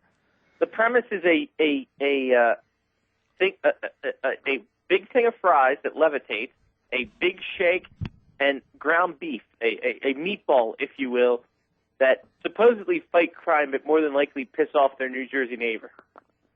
And they're based in New Jersey, so you know it's good. That's right. Anyway, enough of hoarding stuff people that don't pay us. Speaking of which, hi, Sean. Mark Messier. We're talking about Bridgeport Sound Tigers? I didn't know where they came in the mix. Zing. Wow, holy inside joke, Batman. Sorry. Nice one. They're so Mark Messier wants the New York Rangers general manager job, I know, much this is to awesome. the surprise of Glenn Sather. Yeah, and I want Alicia Cuthbert, but Sean Avery doesn't know that yet. No, he does know that. You just said that. Yeah, and he listens to the show. Oh, really? Yep. Does this mean, by the way, that 24 Season 6 is going to be in New York? Because it's about time the terror did happen in New York. Well, Jack can't leave L.A. or else they're going to have 3 hours of no Jack. Is that a little too close to the home? And you never want to have 3 hours with no Jack. No. Well, they could have stuff on the plane. It's like snakes? Like snakes on a plane? Oh, that'd be awesome. Yeah. Goats on a boat? Apparently, Mark Messier made a comment saying that he's going to take over when Glenn Sather retires. Sather came out today and said, I'm not retiring anytime soon, so you better go find a Lay's commercial to do before he... In the meantime. In the meantime. And then he said, ha, ha, ha, ha. Guffaw? Well, that's Scotty's word. Like we mentioned earlier, the NHL draft will be in prime time. Friday night, starting at 7 on Versus Of course. on TSN. On Versus. Now, are they going to use the same broadcast team for both? No, dude, Versus is just stealing TSN speed like they've done, or like they did last well, year. then like it's going to be the same. Yeah. And can I really make a suggestion to Versus to not use your logo because that will confuse the heck out of people, especially if they're making picks. To see Capitals COL versus 19, 14, 15, that's going to just confuse the hell out of people. And the Washington Capitals with the 5th pick of the draft versus some Russian kid. I picked the Russians. Yeah. So that's going to be fun and interesting. If they die, they die. Carl Skrastich. What? Carl Bless you. Skrastich? Right? I don't know. God bless me. I think that's what happens when you stay in the house too long. Yeah. Bed sores and Carl Skrastich. Awful. But I thought he that was called is Schaefer. actually the new the NHL's current Iron Man and the Iron Man all time for the defenseman, beating Tim Hortons. So he celebrated with a donut and coffee. Hey. The Cal Ripken of the NHL. Yes. Best defenseman. Scrastons. How many games has he played consecutively? 400 and I think it's. Now you're going to kill me. It's a lot, 400, though. 400 plus. How many minutes per game did he average over those 400 plus games? 6. I don't know. He is a plus 562. 486 consecutive games right now. That's amazing. Scraston. His team has won 4. Yeah, his team's won 4. No. He must be doing something right if he's playing frickin' 82 games a year. At least he's on a bet. Where's he at? He's right now playing in Colorado. Good training He's staff. on a bad see? team. Colorado is a bad team. Over the course of those, what is that, like 6 seasons? Over the course of those 6 seasons, how many different teams has he played for? Nashville and Colorado. Bad teams. And in his career, in his career, he's played. He's got 87 points and it's a minus 38. Hence why I think Lou Gehrig's record was so talented. Yeah. Because not only did he win it, he kept the record at the pinnacle of the game. His team won titles. He was one of the best players in the game's history. His team wasn't losing 120 games a year like some people's team. That's true. But they didn't start out the baseball. Yeah, but in 1989, the O's didn't start out the year 0-22. 21, not this year, thank you. Not that year, thank you. No, why not? It's really happening. All right, let's now the O's are gonna win. Hey, I wonder if I can find that song. You know, damn it. I think we should shorten the show because we can't keep talking about hockey. Brandon Wise has that. I know.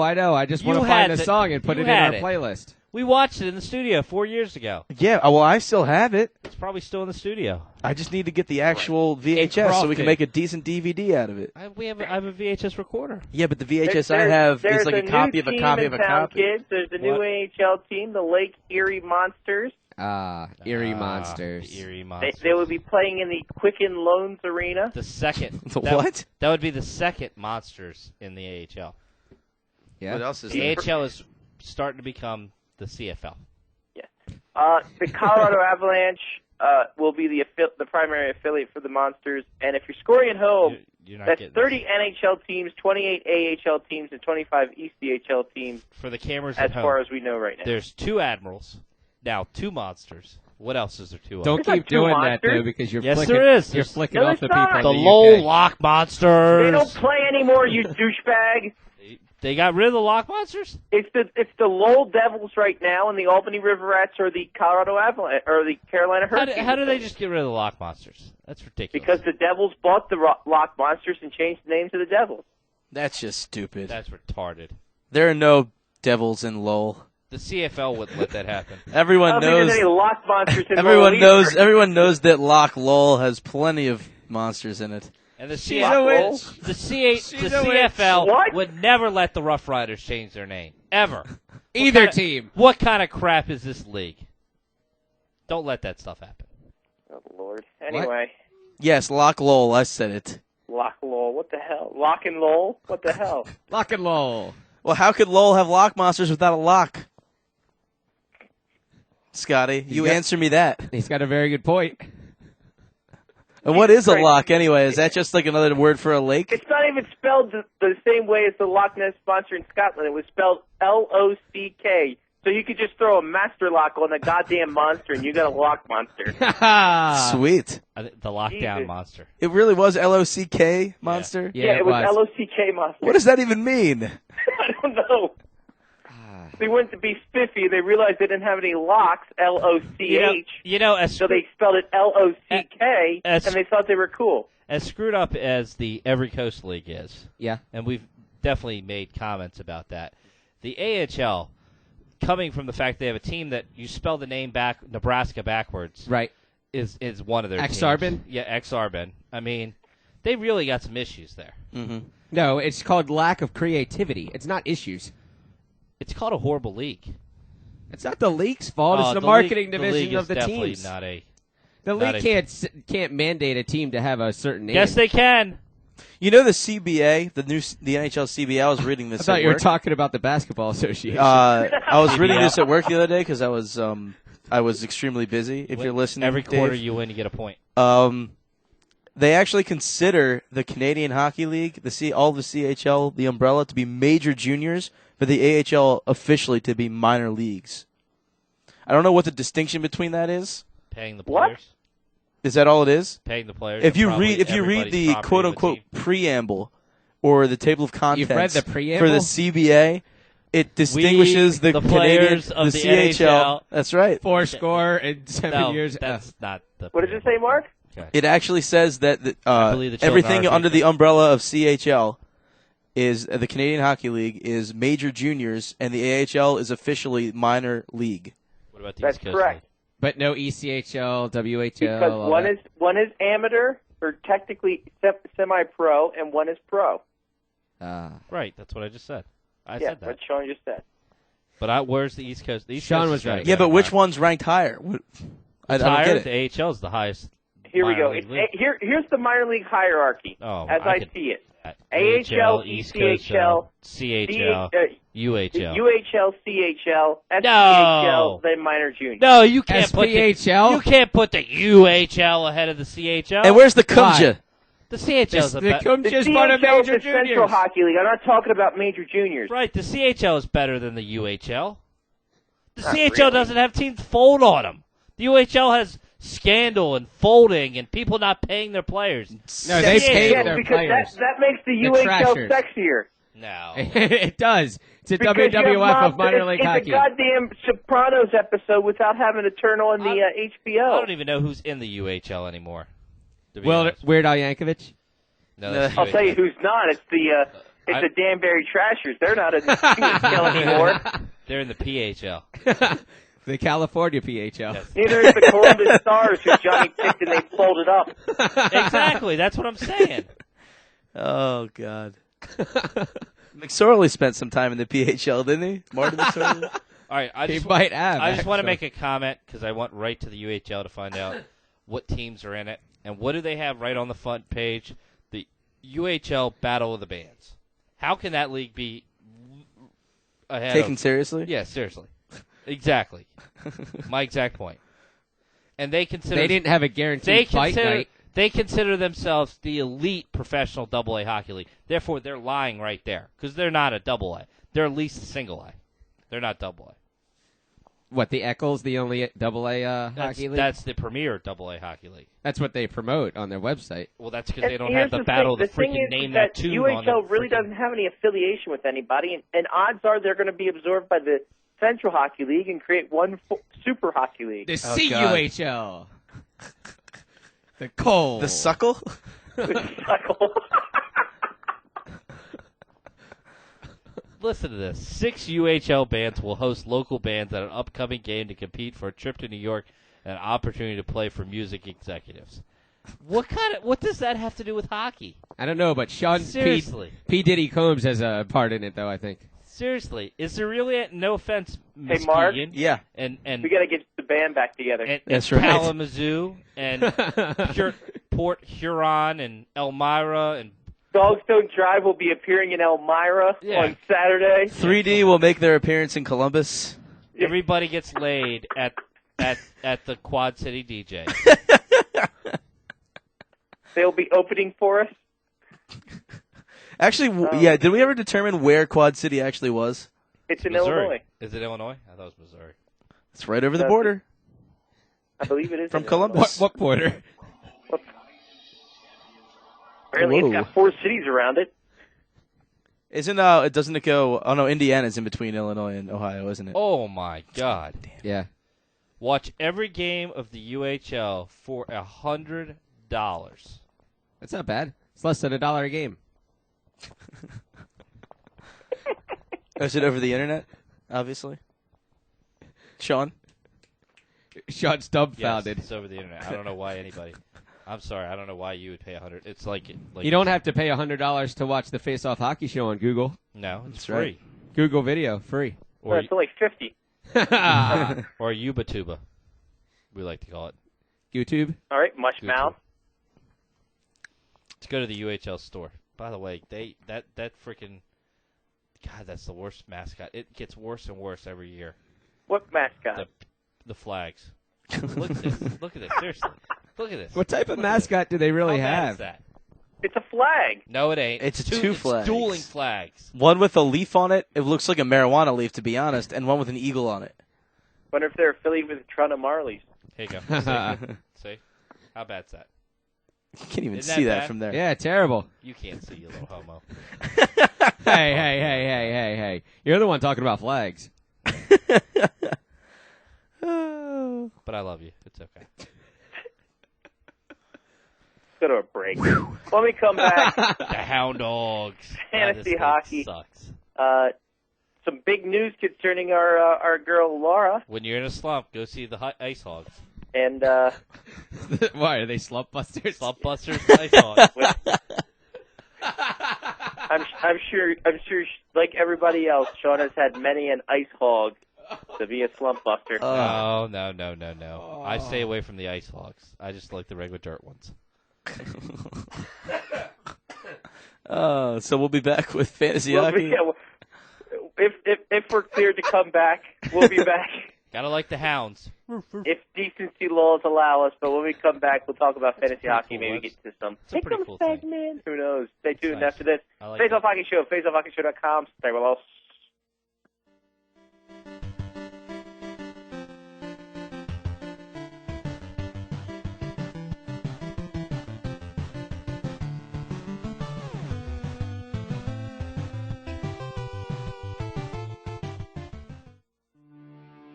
Hey there, Scotty Waz from the Faceoff Hockey Show, the podcast that thinks it's a radio show.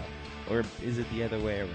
Well, regardless of that whole ordeal, you obviously know about the show and the podcast, but if you checked out faceoffhockeyshow.com lately, we have a new store that you can access from the site that has everything from the classic logo shirt to the I Heart Jimmy Chunky Butter shirt for all the ladies out there. But that's not all. You can also access the Faceoff Hockey Show blog that is updated whenever you feel something is noteworthy or out of the blue. So check out faceoffhockeyshow.com and make your Faceoff Hockey Show experience that much more enjoyable. Who knows? You might learn something.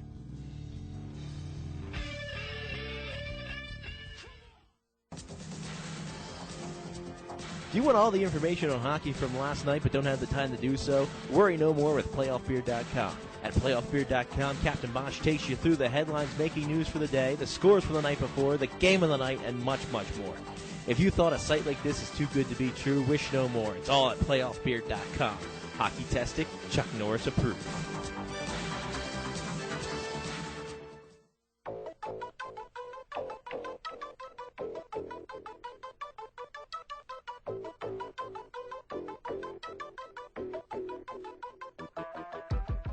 Look around. There's got to be 100 drunk girls here, and we should be trying to have sex with every one of them. Hello? Mixed company? What? I'm a girl. No, you're not. Yeah, he's just a cool guy with long hair.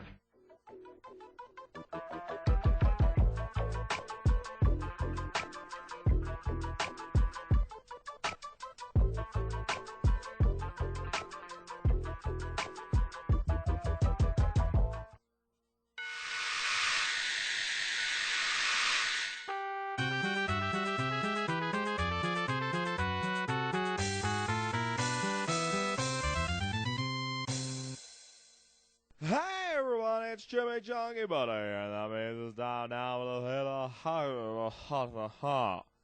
It's time now for the time we all been waiting for. It's legal, baby. That's right, week 18 here in the Faceoff Hockey Show Hockey League. We'll start off in the Hirsch division, where Scotty was such a lazy bastard he didn't even post the results. We got him for you though after much beatdowns, as the kids might say. Not the fun kind of beating either. Anyway, the Shadows Beach Boys continue to be in first place after a 6-4 win over Secord Sox on the Trouble Bunch. They're in second place following a 6-4 win over the Oilers Sock. The Molson Escapades are in third place despite a 7-3 loss to the Halco Maniacs running wild after they ate their vitamins and said their prayers, brother. The Jasmine Jesters, they lost 6-4 this week to the Shorter Balls. Though they keep the fourth place position, Brett's left foot, they lost 5-4 to the Broadway Blues, while Shorter Balls, like we said, they beat the Jasmine Jesters and Shorter Balls. That's the final playoff spot in the Hirsch division. The Carry division, Buck Nasty is in first place despite a 6-5 loss to the Legend Killer RKO, who ironically enough is in the second slot. The Bay Area Ballers are in third after they went and beat the Net Detectives 7-4, while Shamrock HC won 8-3 over Red Rotten Red. Team win! In fifth place after an 8-2 beatdown of the playoff landing strip in Red, White, and Red, they have the final spot in sixth place, and like we said, they lost to Shamrock HC 8-3. Leo Division sees Captain Bosch in the forefront, leading the way after a 7-4 victory over Beating It. And the Retada Dragons, can't say nothing about the Retada Dragons. They lost to Lip Sync 5-4, but retained the second spot. The Luscious Ones put a beat down on the Ice Holes 11-1, sticking it where the sun don't shine, you know what I mean. Lou My Peck is in fourth place after they lost to Dale under 6-3. Sneaky thing. Gosnell's Holes went down in a heap to Jackawals 8-3, while the Goblin Business are in the sixth spot after they beat the Chuckleheads 6-4. So there you go. There's your teams. The teams that could possibly be in the suicidal six-way final abroad will determine it all only here at the Faceoff Hockey Show Hockey League. And until next week when we're battling on number 19, I'm Jimmy talking about and I'm in the bag. What a goddamn lush. It's in the net.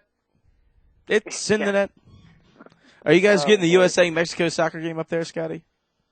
I don't know. Probably not. Scotty, I wanted to make one little comment since Jimmy stole my momentum.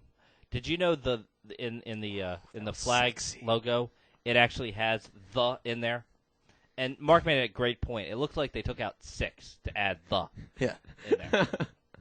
Just wanted to, if you are Six Flags, you might want to check that out. Dan Snyder owns that.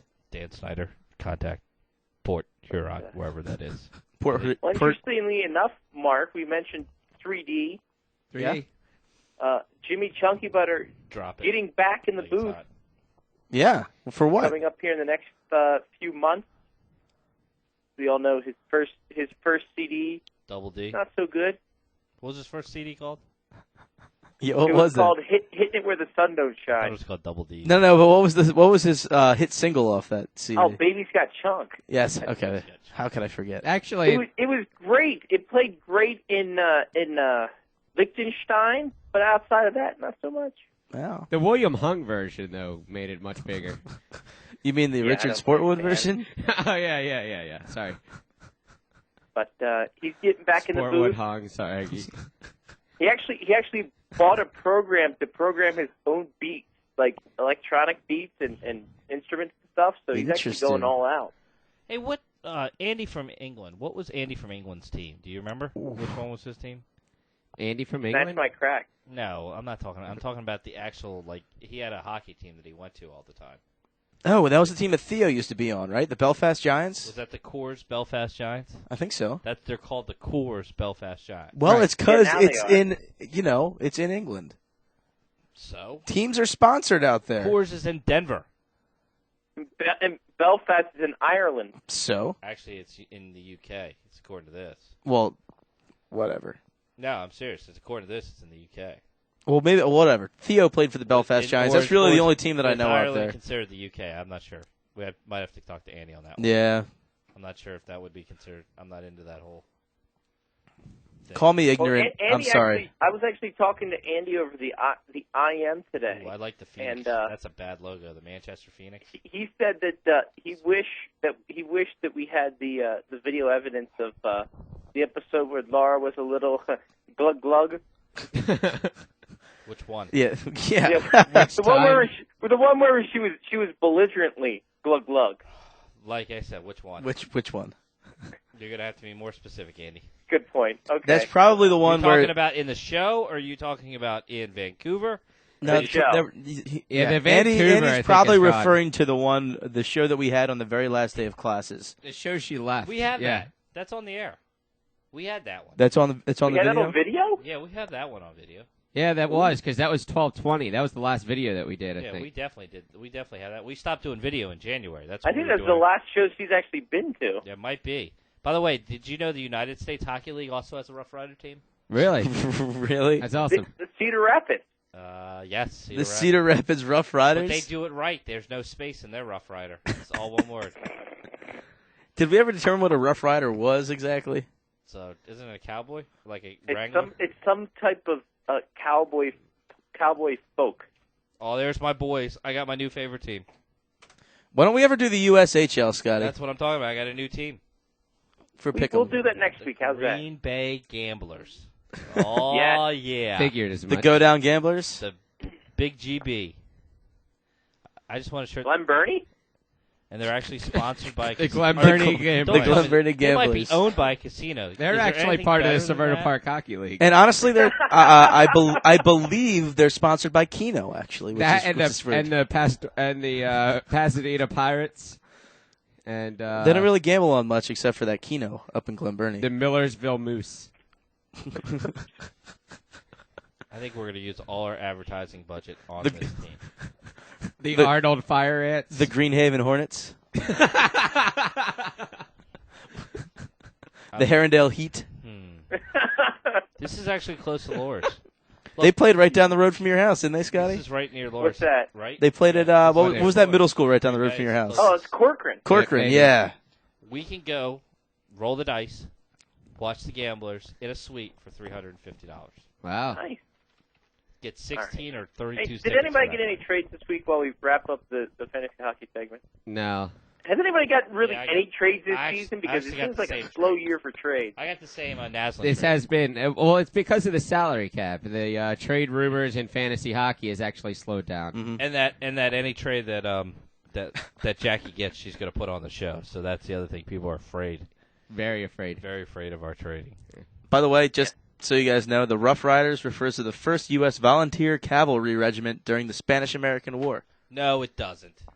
Then That why makes would there be absolutely 2 no teams sense for in a Canadian Calgary? Football League But team. look how many Rough Riders there actually are. I'm going to Rough Rider. Cedar Rapids, Long Island, Peoria, Cosmic, Frisco, Saskatchewan, Ottawa, Rough Riders the film, Rough Riders, a hip-hop record label. Why don't you go? Yeah, that's a gangster rap. Why don't we go? Why don't we go to the Saskatchewan Rough Riders? I'm sure that's going to give us more of a understanding of what it means in Calgary. Saskatchewan, Rough Riders. All right. Canadian Football League team. Obviously. What else do you want to know? I want to know what a Rough Rider is. Doesn't say. It has to. What do we? Oh, okay. You have an announcement, Johnny. I'm just playing music in the background. Oh, okay. You guys can keep talking about your Rough Riders. We still Yeah. have 15 minutes. We have plenty of time. This is really starting to sound like a Port Huron Flags commercial. So let's stop it right while we're ahead. It doesn't. How It doesn't did, say anything about the origin of Rough Rider as far as Canada goes. All right. Got it. I'll find out. Big news for speaking of our good Riders, friend Mount PR Laura. Johnny, would you like to tell the Focals out there what honor was bestowed upon her? I'll let Smash Mouth do it. Please tell me I talked it up right to the point where they said, "Hey, now you're an all-star." You did perfectly. Santiago. Outstanding. It was awesome. Good work. Yes, I have the all-star list for the Delaware Valley College Hockey Conference. What a long-ass name. I thought Virginia was in their league. They are. How are they in the Delaware Valley? They're in the Delaware Valley Conference Hockey Because they're at Conference. the very bottom of the bay is Virginia. How did I get that right, which is worse the first time? Did you know? Oh, no. Maryland had 3 All-Stars going to the game in the FU Spectrum on Sunday, Oh, they're playing in the February Spectrum? 18th. Yeah, they're playing in the Spectrum before a Phantoms game. And their 3 All-Stars are Tina Early, which I didn't really see that much. She didn't play that much this season. Tori Duke, who saw the better part of 700 shots, I think, in 6 games. And our very own Laura Deshane makes it to the list. Good job. I'm clapping in my mind, Laura. As Pim's leader. So we have an all-star now on the show. Wait a minute, Whoa, hold up whoa, here. whoa, whoa, whoa, whoa. Mark's the greatest goalie that's ever lived. Mark, dog. I've been an Come on. all-star You were- every single year I've played in You the were not a Colorado college. League. You were Come not on, a college dog. all-star. Come on, dog. He's the greatest goalie in the league. You're not a college. You're not a college all-star. That's for you, Laura. I was an all-star too. Yeah, Scotty was an all-star, but simply because he was captain. Or of St. Joe's JV hockey team. Because they had a good team. St. Joe had a good JV hockey team. We were undefeated every freaking game we played. Well, that's awesome. We didn't lose. Did you know 4 times the Rough Riders played the Rough Riders? Did you know? Did you know? And this is a great Rough Rider tidbit here. Oh, that the God. Saskatchewan That sounds Rough dirty. The Saskatchewan Rough Riders used to be from 1925 to 1947 the Regina Rough Riders. Oh, wow. That is dirty, actually. You know, we think we're funny sometimes and come up with this stuff, but it actually in Wikipedia says attract general ridicule of the CHL for being the only league with 8 to 9 teams, but 2 of them named the Rough Riders, and also spelled differently. Oh, well. That's the only way they could do it in the league. Right. The CBA has a lot of Rough Riders. That's how I Mark, like to do it. Yeah. Jesus, Deadeye, what happened this week, brother? We had a Ba-bing, bada-bang. Let's see. What did we didn't really do anything this week, I don't think. Did you have any games at all? No, not this week. All right. Great work. I was hockey free this week. Wow. Yeah. Getting ready for that. Are you sure you were hockey free, or did you just sleep through the actual game? No. Hockey free. Our last game was last Tuesday, which was the day before the last D's Nuts report that I gave you guys. But our next game is coming up on Sunday. Here we go. The team name comes from the Northwest Mounted Police, which were called the Rough Riders, because they rode wild broncos while on duty. Without saddles? Without saddles. I guess. And it was rough. Okay, continue on. I'm no more talking about the Rough Riders. I've gotten all my Rough Riders. I've none talked about the Rough Riders. You've gotten your Rough Riding I out? will go now into the Canadian Cup. Thank you. As far as D's Nuts are concerned, we play again on Sunday. And I don't know who plays us, but or who plays with us, but right. I hope he's on the same ice. It is a as D's co-ed Nuts. league, right? It could be a co-ed league. Well, just Laura's the only girl, right? Sure. Not on D's Nuts. And actually tonight, She doesn't play on These Nuts? she doesn't No, play with she's doesn't on- play with D's Nuts. No. She's on Okay, never Southwest. mind. Your mom. Yeah. Jess. Your boss. Continue on. Actually, the Southwest game, most recent, would be tonight. Actually, right now, probably. And I don't know how they're doing. Ding. How'd they do last week, anyway? I don't know last week. I don't You know. weren't here to give us a Wow. report. Team player, Mark. Well, what can I say? Great work. If the team doesn't Who's in enlighten net? me as to what happens, Who's in net? John Swatala? nope. Steve Gala is in net for the Southwest Airlines team. I thought he was your backup goalie. I thought John was your backup goalie. On D's Nuts, John backs up D's Nuts. As he should. He's very good at it. Actually, doesn't he normally back up these nuts after the Rob Thomas concert? Oh, yeah. Actually, I think you're right. I think there might be some video Yeah, evidence. Rob Thomas pushes him around. There's some rough riding. No, I'm sorry. Sorry. I did not mean to go there. I don't want to make jokes just to be funny. Rough Riding and the Flags. The flags. Come on, get it right. The flags. The flags. The flags. Seriously, Flags, Scotty, the flags, check the the logo flags, the out. flags, the flags. Check the logo out if you think I'm kidding. So. All right. We call him the outlet because he loves plugs in every way possible. John Swatala. Like a butt plug. Anyway, moving on. Is that a fact? Is that a fact coming in? This is my. Is that your pick'em sheet? My pick'em sheet. It just came in hot off the wire, though. That's awesome. To the fax machine right next to you. That's right. You guys can't see it. Oh, on I the got a video, fact coming in. you can't see it on the Fact video. coming in. Dear Scotty, please stop talking about John Swatala in that light. He's too gay even for us. Sign the city of San Francisco. Oh, man. That is, man, they don't even want him. Messed up. Just kidding, John. They want you. Last week, as we moved seamlessly into the pick'em segment, Correct. Johnny was the big winner. Yes, With finally. the Chicago Wolves, 14 goals. I was in second with the Providence Dunkin' Donuts with 10. Sean had 6 with the Moose Ha-Ha. The Bob Marleys toked up 5, while Laura only got 1. Ouch, I only had 5 goals? Yeah. That hurts. The totals for the year, Mark's in first, I'm in second, Johnny in third, Sean in fourth, Laura.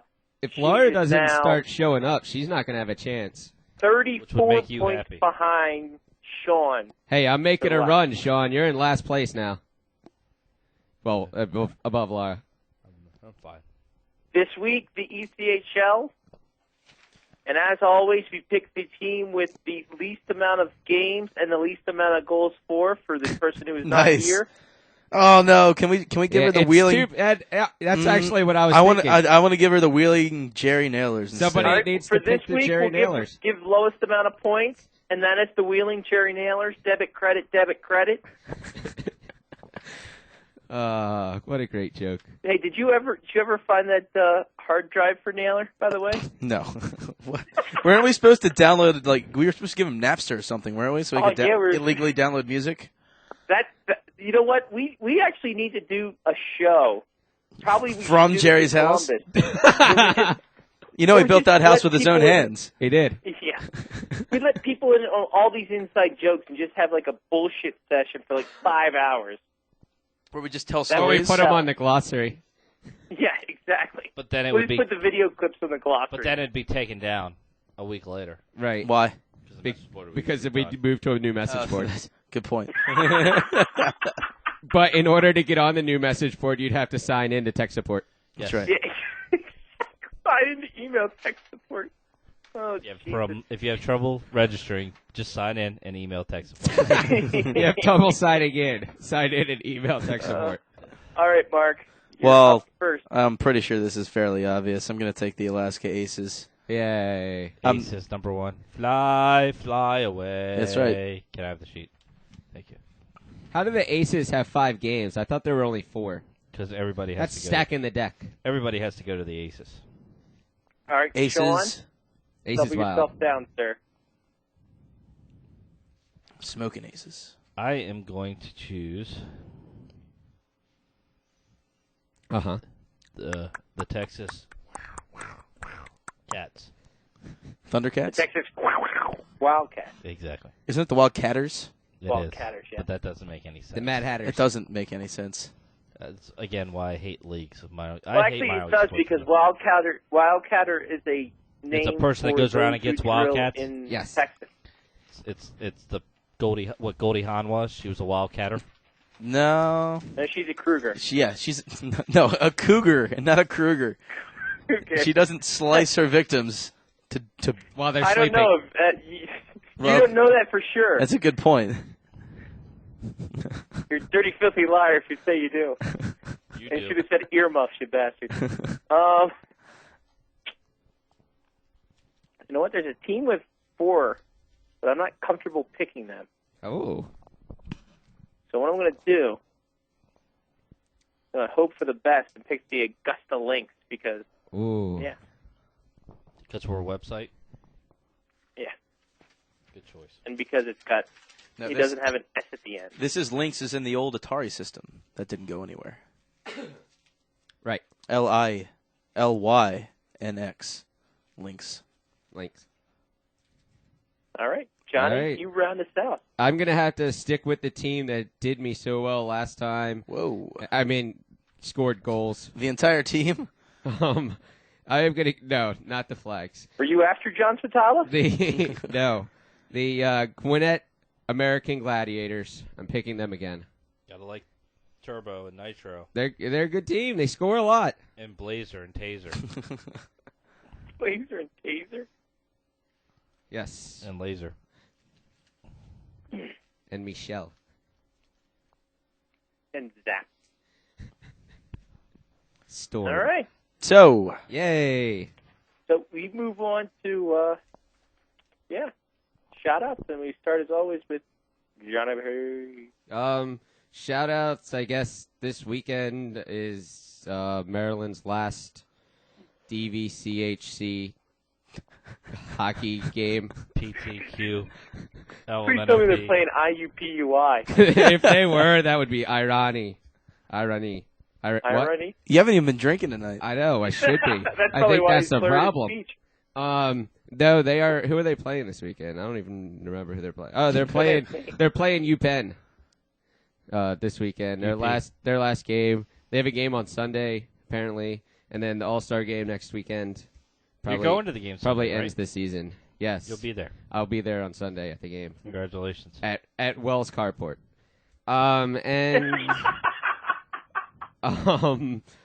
other shout That outs. is the truth. If you're watching the video of tonight's show, you can see all of us go nuts when the U.S. scores. They're up 1-0. One shot on goal, one goal. On Gotta love Mexico soccer. right now. Jimmy Conrad with a tremendous head ball goal off of a corner kick. Any sport where you can go to the fans just at no point and understand that you're not going to miss any action is a great sport to me. All right. It's like NASCAR. And that's the end of my shout-outs. All right, Mark with a C. I don't really have many shout-outs this week, but I will give a shout-out to the Washington Capitals, and namely Matt Winkler for putting together. I'm not sure if he put this together or not, but the third Caps on Tap is coming up this weekend, and it's progressively gotten better to the point where this weekend's Rangers game is actually, well, at least the Caps on Taps tickets that they have set aside are sold out. So hopefully the entire upper deck, at least the tickets that they had set aside for this event, are sold out. So whenever the next Caps on Tap event is, which I'm not sure, if you're in the DC area, it might be the last game of the season. Yeah, I think that is one. But if you're in the DC area and you're interested in going to one of these, it's a lot of fun. Can I make a comment? Yes, you may. What's his name, Matt? Yeah. Mm-hmm. He should give you free tickets to anything because you guys are promoting this. Plus, we brought 30 people with us. Seriously, no offense to Mr. E in the morning. You guys promote this and actually have brought more people than any major market in radio. Seriously. Yes. And you're actually getting people there. So there should be never a problem you getting tickets. So, Matt, if you're listening to the show, which I know you're not, then give Mark some free tickets or give him a free AO jersey or something because he really has gone out of his way to make you guys money. So there you go. If you're in the D.C. area, Caps on Tap this weekend. It may not be too late to get tickets because I'm sure there's some singles left every once in a while up there in the upper deck. But gotta like it. Gotta like singles in the upper deck. There you go. Beers and singles night. Beers and singles night. We've been saying it for years. Isn't Valentine's Day? Actually, that'll be our next show. Yep. Yeah, beers and singles nights. Well, Valentine's Day is our next show? Yep, our next show is Valentine's Day. So. Really? That is. You're right. Jesus. There we go. It is beers and singles. We got to bring some. We got to bring some singles in. Earmuffs and video. Laura will be back next week. She ain't coming next week. There ain't no doubt in my mind she won't be here next week. Other than that, I'm done. Yep. Sean? I'm done. That's it. I ain't got anything. All right. You don't have your phone either. Scotty. Lord. Anyway, well, there's not much else. Mike Dolan, good buddy of ours, he's doing some stuff. Got a kid, like we mentioned last week. We gave him a care package. Love the care package. Yes. So. Awesome. And if you're listening, by the way, the Faceoff Hockey Show onesie I picked out. Laura picked out the other one. All right. What was actually in the care package? It was a onesie that Laura picked out that I never saw, a Faceoff Hockey Show onesie, a white baby outfit with our logo on the front, a bib, which you can find on the Faceoff Hockey Show store. Good plug. Swatala's not even here, and there's a bib that carries the slogan "I'll tell two people and you tell two people," which I find ironic. We added a Sydney Who T-shirt in for Mike himself, and I believe there were some other odds and ends, maybe a rubber ducky and some other toys that made it into the box. There you go. That was up to Laura. I gave Laura the okay to go and buy baby gear. Laura was in charge of the toys in the box? Yes. Okay. As always. Wow. Way to make that one dirty, Mark. Yeah, sorry. Shouldn't have gone there, should I? Nice he's the one who said it, though. I said it. Mark just extrapolated. Oh, by the way, I have to mention this because I didn't mention this when we came back after the Loud segment. But he was talking about Gary Cobra Simmons, and he did the interview with him. And the one question he asked at the end, where are you living now, and what are you currently involved in? And here's his answer. I'm living in Lake Havasu City, Arizona. My wife, Whispers, owns a combination lingerie and adult toy shop. I ride my motorcycle while she works. Oh, yeah. Nice. Whispers spelled WHYSPERSS.